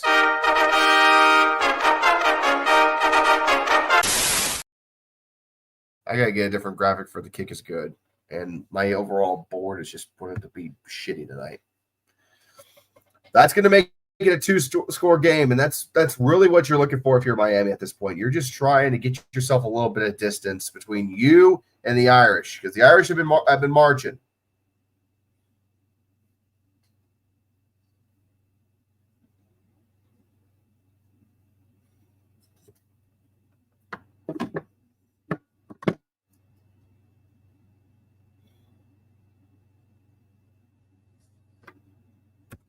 We're in commercial break right now.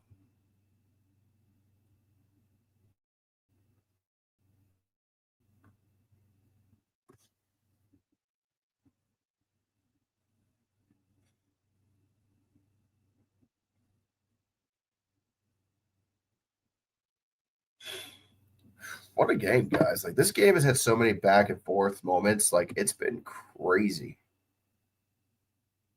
A great game. I'm glad I did this. It's not over yet, though.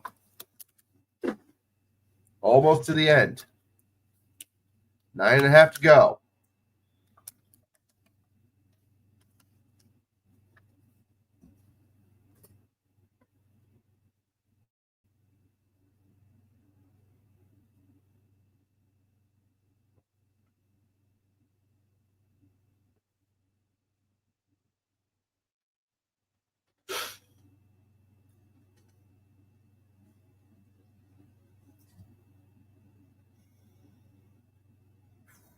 Wow. Just what a turn of events, guys. Like, that was a huge, huge turn of events that happened there.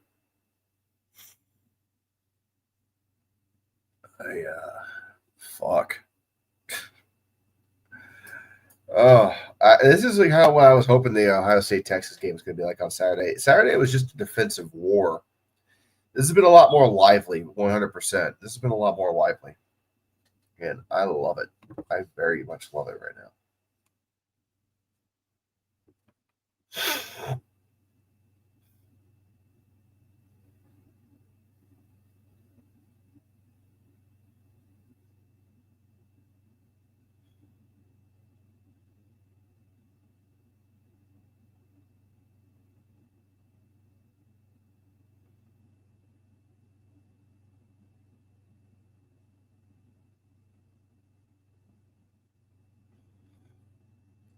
Oh, man. All right, we're back from commercial now. It's go time, everybody. Buckle your chin straps and get ready because it is go time.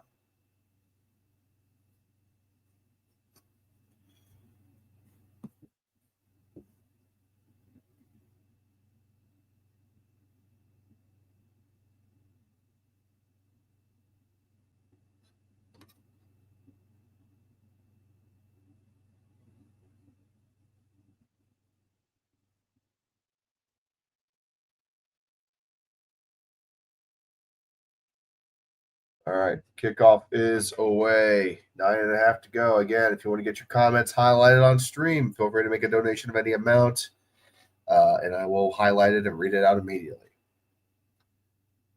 1st and 10 coming up here for the Irish, and I mean, after that pick, that's just backbreaking. They had all the momentum in the world, and then gone, just like that. The good news is that they didn't give up a touchdown. They gave up a field goal. The bad news is that's still a 2-possession game, and they got to work the next 2 drives to get back into this. You got time right now to march down the field and at minimum get a field goal, but you need to get a score, a stop, and a score to win this game or to tie it up at minimum. All right, so here we go. Ball at the 25 to start for the Irish. 1st and 10, 9.5 to go. Snap, Carr, back to throw. Looks to his right, looks to his left. Goes to his underneath option, which is Love. He's all the way out to about the 30-yard line. Gain of 5 on the play. 2nd down coming up.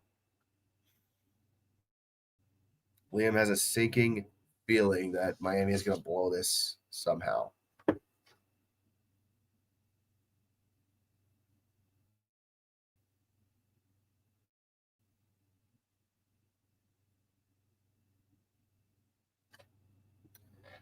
All right. 2nd and 5 coming up at the 30.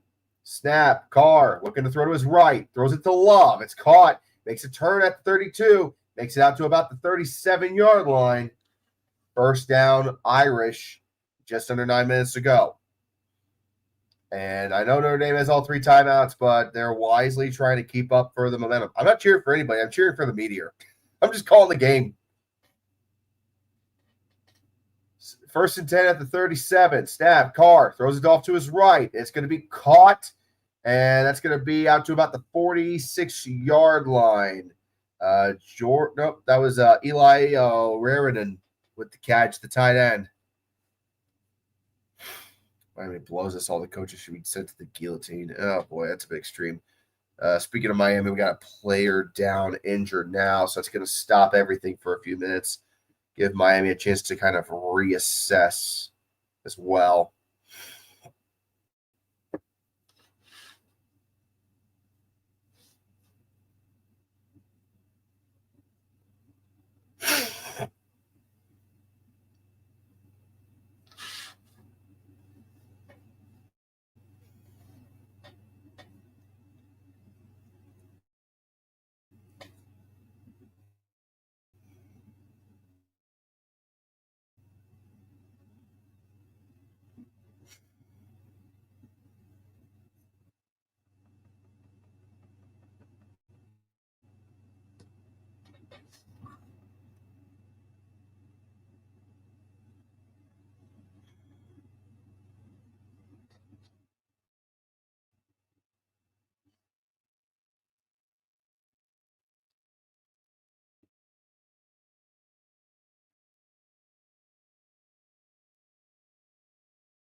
I'm just trying to kind of save my energy. I am fucking wiped out here.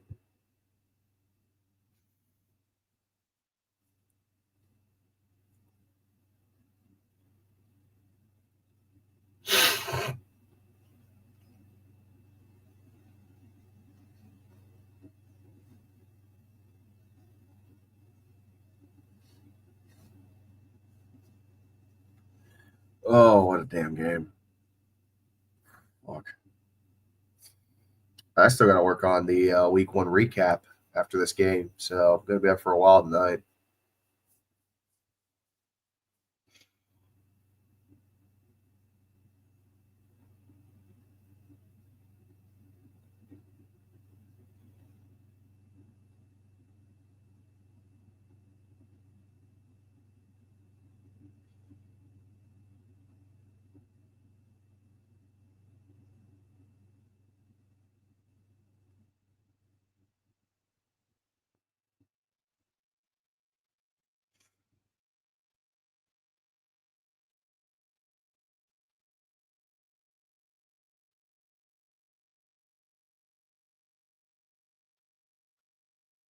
All right. So here we go. I appreciate that, Liam. Thanks. Let's see. What down is it again? 2nd and 1 on the 46. Carr back to throw. Tosses it to the sky. And it's going to be caught wide open. Out to the 40, the 35, out of bounds at the 34-yard line. Malachi Fields with the reception. Notre Dame's offense continuing to chug along.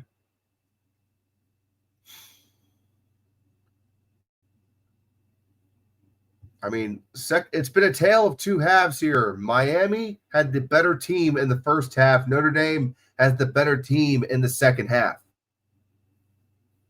Granted, Miami did get up a touchdown in the third, but the fourth quarter, Notre Dame has just been dominant. Snap. Carr looks to his right, steps up. He's going to run for it. 30, out to the 27. He's laid the fuck out. Big hit. He gets right up, 2nd down Irish. Just gets absolutely leveled.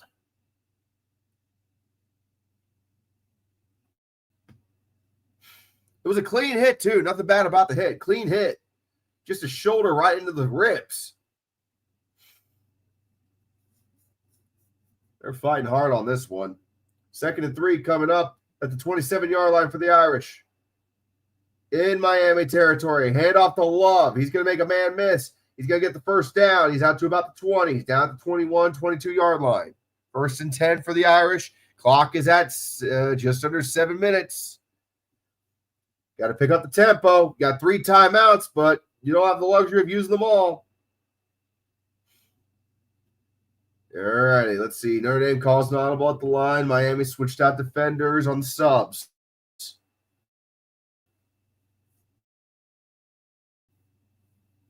Snap. Carr looks to his right. Scrambles out of the pocket, tosses it towards the sideline. Are they going to say that's intentional grounding? They were checking it. They're reviewing it. There was no receiver in the area. And they are going to throw the flag for intentional grounding on Carr. He did not escape the tackle box. There was no wide receiver in the area. That's a loss of down. Second down coming up.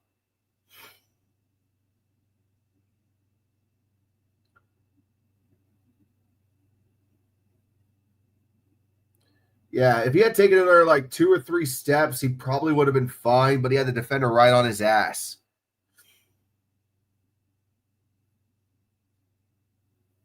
So a little bit of a break there for Miami. 2nd and 21 coming up for the Irish. Snap, Carr. Trying to throw it from his own 40. Over the middle. Flag is out. Incomplete. Let's see what they call it. Probably going to be on Miami. Flag thrown in the secondary. That's why I say that.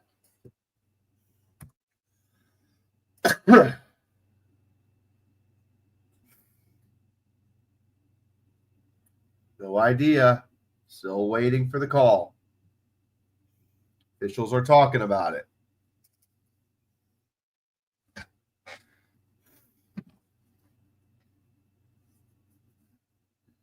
There is no foul on the play. They're waving it off. 3rd down coming up. No foul, no flag. They picked it up. 3rd and 21 for the Irish. They have to get at minimum a field goal to stay in this ball game. Coming away with nothing is not an option at this point, even with 3 timeouts. 6.5 to go. Man in motion for the Irish. Snap, Carr, looking to throw. He's getting rushed on both ends. Throwing to Love on the screen. Love to the 25, and he is brought down just shy of the 20 at the 21-yard line. Let's see where they mark the ball. He's in field goal range. That's going to be a fourth and 10 at least. So the Irish are going to come out and kick the field goal, try to get the game back within 1 score.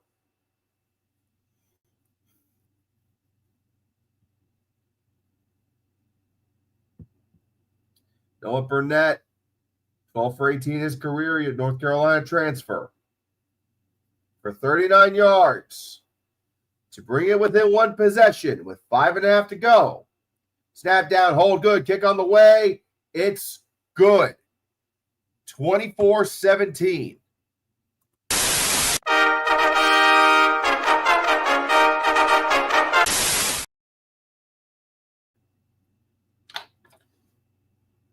A huge play there for Miami, but they still allow Notre Dame to get back within 1 possession. This is the last game of 3 top 10 matchups we had this weekend. Ohio State beat Texas yesterday 14-7. Clemson fell to number 9, LSU 17-10. Notre Dame, Miami currently in a dogfight. Number 6 versus number 10.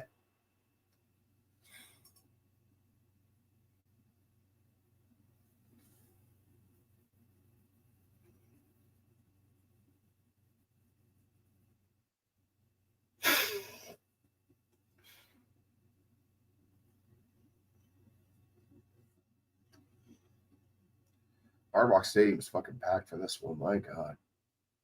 And that's going to sail into the end zone, and they're going to try to return it from the goal line out to the 15, to the 20, to the 25. Stumbles a little bit, brought down after a great return at the 31-yard line. And Miami, decent field position to set up shop. The goal of this drive, at minimum, 3 points. 3 points and some clock being killed is what you're looking for here if you're Miami.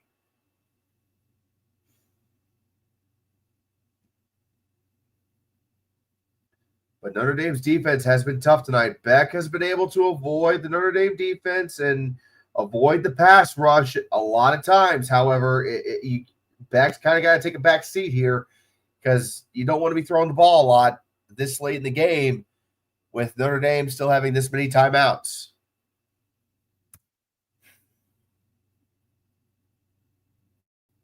Snap, handoff up the middle, 2 yards in a cloud of dust. That's about it. Clock's going to run. You're really just trying to milk the clock here, but you don't want to be too conservative with your play calling. This is always a conundrum with coaches. Cristobal, he doesn't have to worry about clock management at this point, so that weak link is out. He just has to worry about, taking enough time off the clock.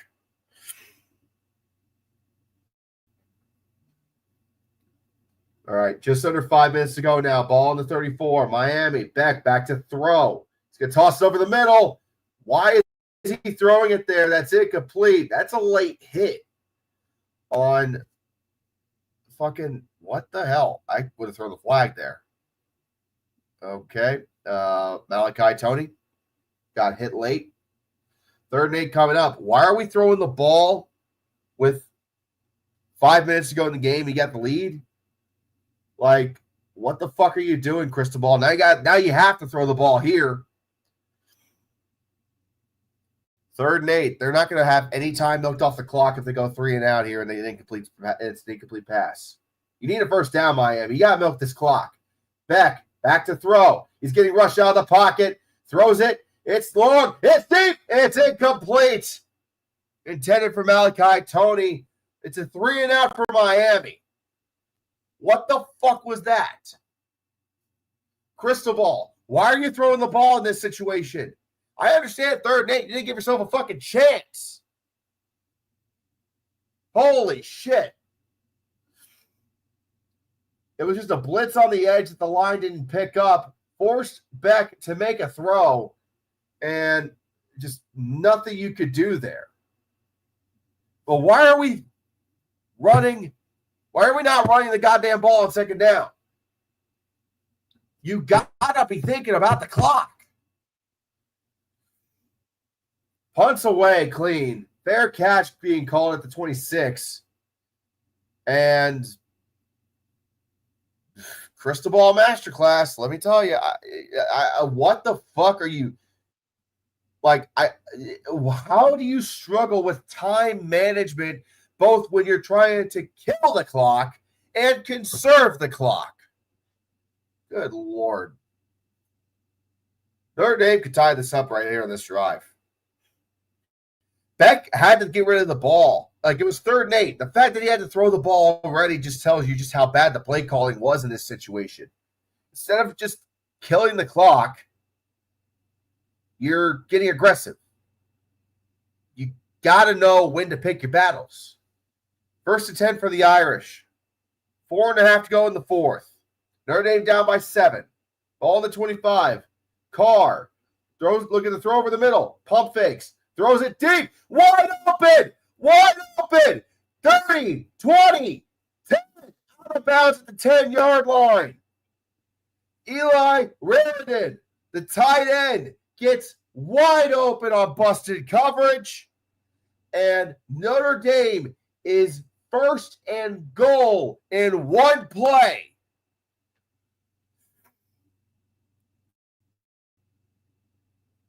Holy shit. Dude just had nobody behind him but open grass. 1st and goal after a 65-yard catch. Miami back to pass his car. Steps up in the pocket. Makes one man miss. And he's just going to drop dead at the 7. Oh, God. Is Miami really going to choke right now? Really? Now? Of all fucking times? No wonder your fans are miserable. God damn.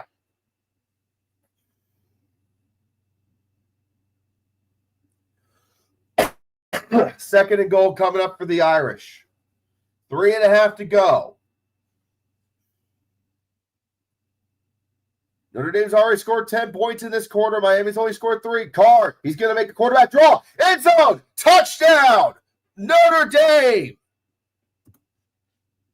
Yeah, everyone's on back. Woo! Who can stop me? Tell me. Who can stop me? What? Yeah! Woo!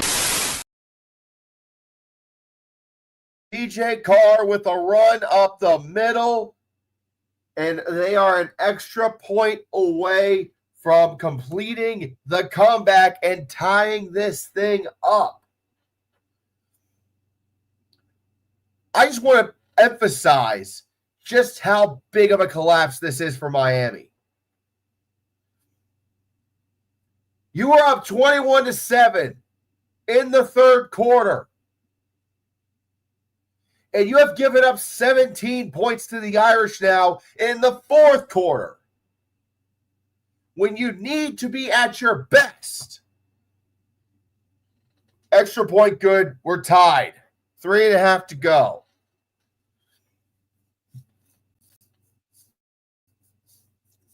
Fuck. You've got to be kidding me, Hurricanes.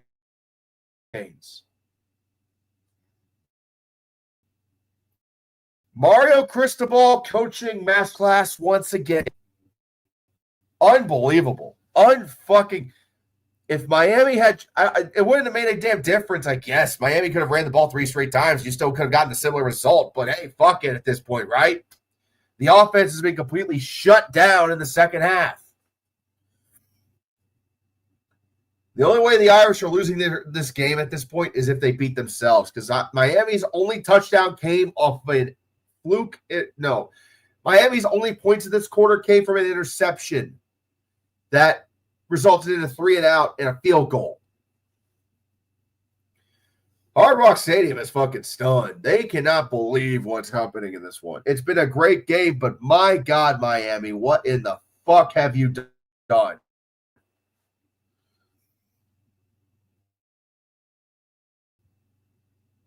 Every single one of them Miami fans in there are nervous as shit. Miami has more total yards of offense than wiped all that out in the fourth quarter. Notre Dame, 315 yards of offense. Notre Dame, 293.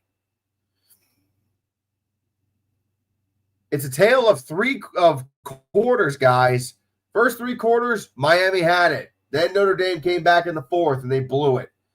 Pass is complete by Miami, and that's going to be a gain of 9 to C.J. Daniels, who's played an excellent game. Oh, God, what in the fuck happened with Miami? 3 minutes to go in the fourth. Snap. Beck's going to hand it off up the middle to Brown. He's going to get enough for the first down. Clock does not stop on first down until we're inside 2 minutes. We're coming up on a 2-minute timeout now. Miami has 2 timeouts remaining already. Let's see what they do here. You guys, you don't need to panic. You don't have to panic. You can take your time, but you got to move the fucking ball. It's not going to be a 3-and-out, but you can't afford to give up a fourth down here. Going deep. Why are you going deep? Oh, my God. Incomplete. We got a flag down, though. We got pass interference on Notre. Oh, what? Wait a minute. Oh, no. We got pass interference on fucking Notre Dame. Yeah, okay. Got it. So, pass interference on Notre Dame. Beck threw the ball deep. Why are we throwing the ball deep at this point in the game? But there was a trip up and a slip up, and Notre Dame gets busted with pass interference.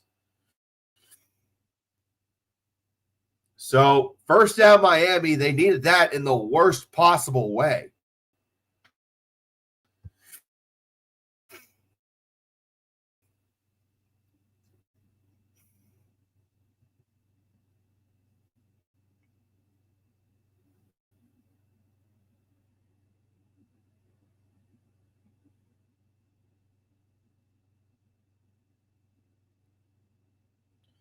First and 10 for Miami. They're in Notre Dame territory at the 47. Beck goes to throw it. Look it over. Goes over the middle. Deflected, incomplete. Pass was intended for Joshua Moore, but he was covered all the way up. I'm doing my best to keep up, but this is the best part of the game right now. A lot of action happening all at once. Fuck. Give me one. I can't clear my nose out right now. Fuck. Damn it. 2nd and 10. Just over 2 minutes to go. Snap. Beck hands the ball off up the middle. It's to Brown. Brown is chugging his way forward. He's inside the 40. And they're going to blow the play dead right there. As we have hit the 2-minute time out. Second.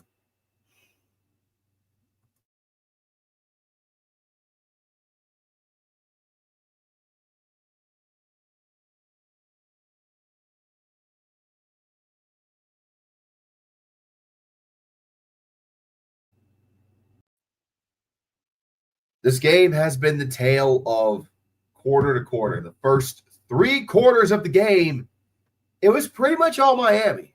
Like, Notre Dame's offense wasn't really doing much. They started to pick up a little momentum in the third. Miami's offense kind of slowed out and stalled in the third. And then the fourth quarter happens, and all of a sudden, Notre Dame's offense turns the fuck on. Miami's defense collapses.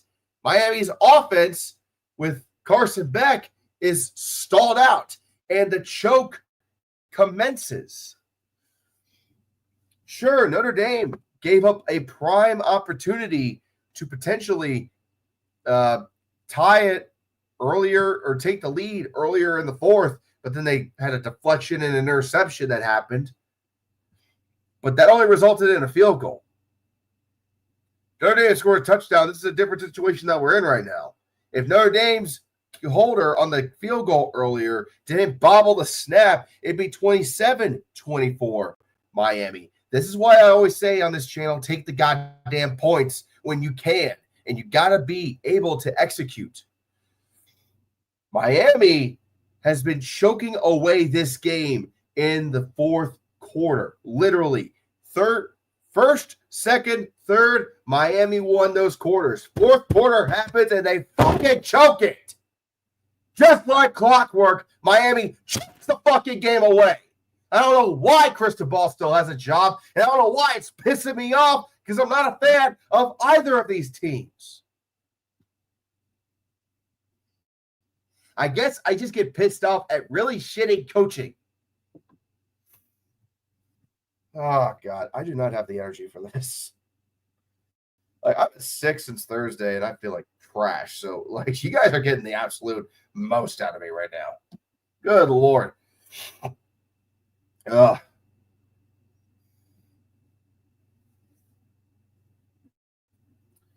Miami needs to kick a field goal to win this game at this point. Like, you're going for the game winner at this point in time.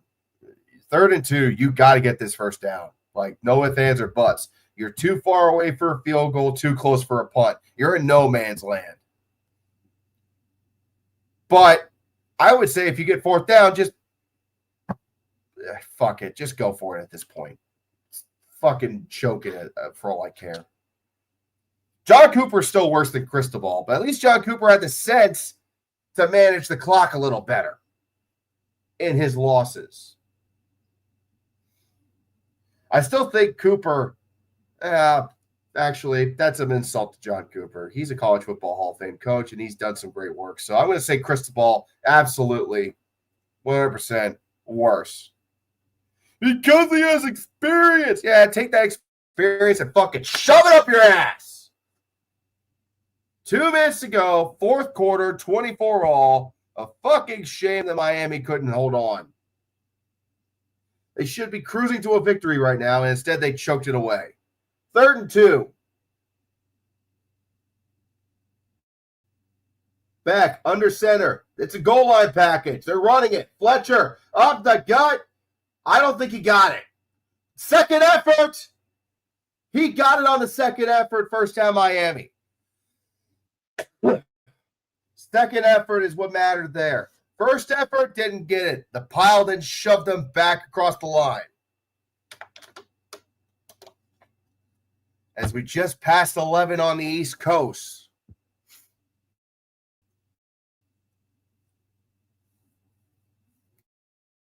Good Lord.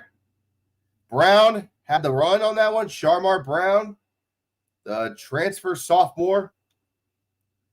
Minute and a half to go in the fourth. Miami is on the 36-yard line, just outside field goal range. Another run.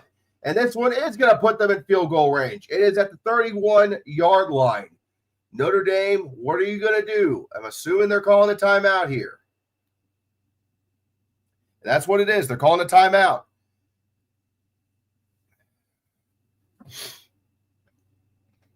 And timeout Notre Dame on the field. 30-second timeout.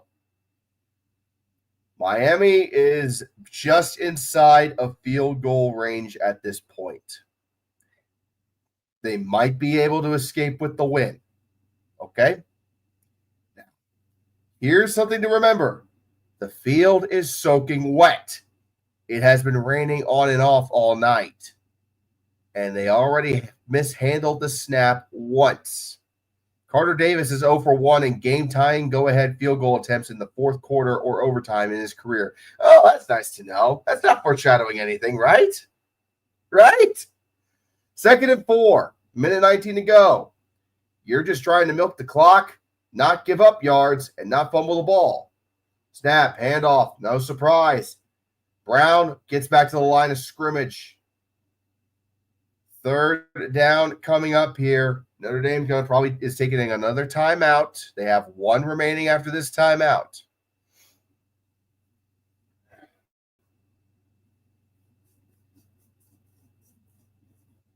God, what a game this has been. I mean, it's been a battle. It's been an absolute war. But Miami had this game going into the fourth quarter. They were up 21-7. And then Notre Dame puts up 17 on them to tie it.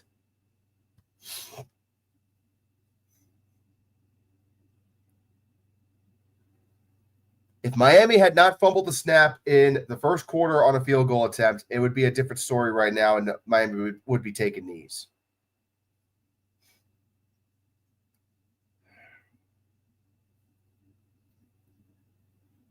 All right, 1:14 to go, 3rd and 4. Notre Dame has 1 timeout left. Miami, again, just trying to kill as much clock as they can and not get out of field goal range.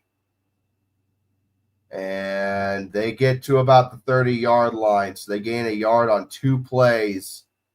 And 4th down coming up. Timeout, Notre Dame. And that should be the last timeout. And it is. So Notre Dame is out of timeouts.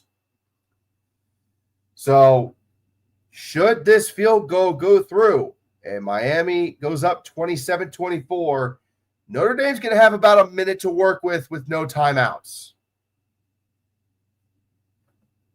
So not impossible to come back and at least tie it. They have enough time if Miami makes this field goal to get down to the other side to kick a field goal at minimum to try to tie the game. But here we go. Miami to potentially take the lead and win the game. You know, it's a minute to go, so not out of the woods, but to take the lead. 4th and 3, just over a minute to go. From 47 yards. Snap, hold good, kick on the way, and it is good. The kick is good. Miami leads it with about a minute 4 to go.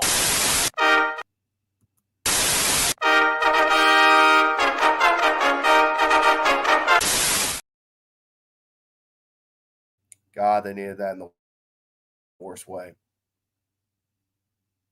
A minute 4 to go. Notre Dame's left for Notre Dame.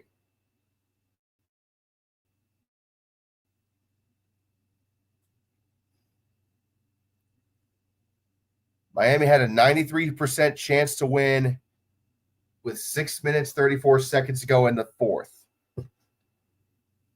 It is now 64% chance to win. That's a hell of a stat there, Zeb. After the kick, it's jumped to 86%. This game has stolen your Jack Supply, Red. Check it. I checked it in the kitchen earlier when I was getting water. It's still there. I don't know if it's there now, but it was there about 10 minutes ago. Oh, boy, what a fucking game this has been, huh, guys? I've enjoyed it. I hope you've enjoyed it with me. Again, if you want to get your comment highlighted on the stream, feel free to make a donation of any amount. But here we go. All bets are off. We got a minute left in this one. Will the Catholics win? Is there divine intervention in store for the Irish? Or will God's golden frauds lose a heartbreaker to the Hurricanes of Miami?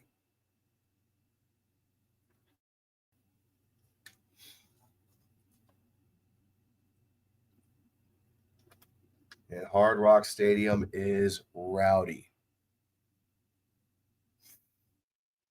Carson Beck, you've done your job. All you can do now is just sit back and watch. 1st and 10 for the Irish from the 25. You got a minute 4 and no timeouts. 3 wideout set for the Irish.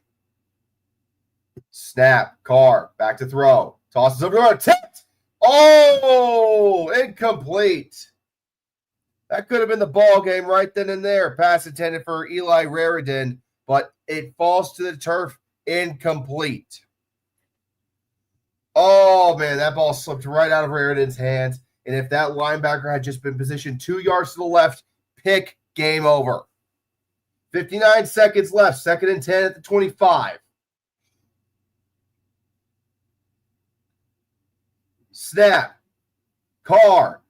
Over the middle, it's a screen. Tight end screen to Raridan. He's going to get the first down, and that's going to be dropped at the 37-yard line. Clock stops while they reset the chains. I'll tell you when the clock is running again. Play clock is running, but not the game clock. Game clock is running. 48, 47, 46, 45, 44. Snap. Carr. Looking to throw. He's going to get sacked. Oh, wait a minute. The ball tossed out. Is it an incomplete pass? They're saying it's an incomplete pass. Okay. 36 seconds to go. Carr barely avoids the sack. It's incomplete. Eli Raridan was in the area of the pass when it was thrown. I don't know if that was actually a pass, though. I mean, I don't know what the rule is. Is a shovel pass a fumble if it doesn't land somewhere? I looked. Fuck. Okay. I guess we're going to stop and review this. He threw the ball like this. He shoved the ball. I wouldn't say he threw it. He just shoved it. And it was recovered by a Miami player. So the officials are going to review this. We got a flag down. Intentional grounding on Miami. They did not say there was a receiver in the area. Intentional grounding on Notre Dame. Intentional grounding on Notre Dame, not Miami. Notre Dame's on offense. They're saying there was not a receiver in the area when he threw the ball. Oh, wait, it hit a lineman. That's why. It hit a lineman. Take 10 more seconds off the clock as well. Only 26 seconds to go. So it hit an ineligible receiver, and the clock is running because it's treated like a sack. So the clock's running. 20 seconds. Carr takes the snap. He's getting gobbled over the backfield. Sack! Miami sacked him. 12, 11, 10, 9, 8, 7, 6, 5. They're trying to hurry to the line. 3, 2, 1. Time's up. He gets the ball off. Carr's throwing. Looking. No, they're saying the play stopped. Hang on. They run out of time. No, they did. That's it. Ball game. They ran out of time before they can snap the ball. Miami escapes. Miami has won.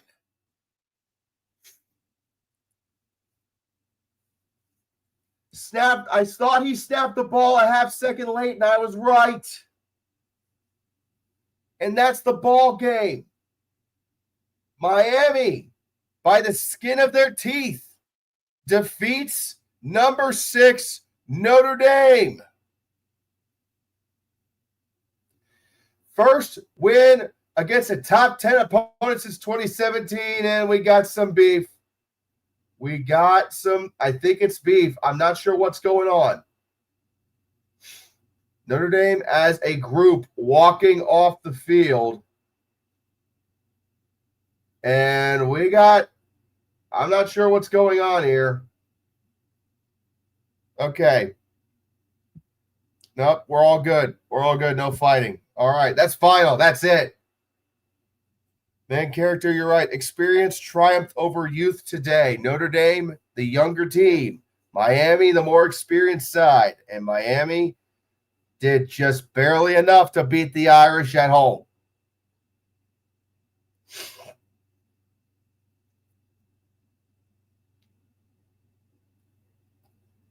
Wow. What a game. What a fucking game.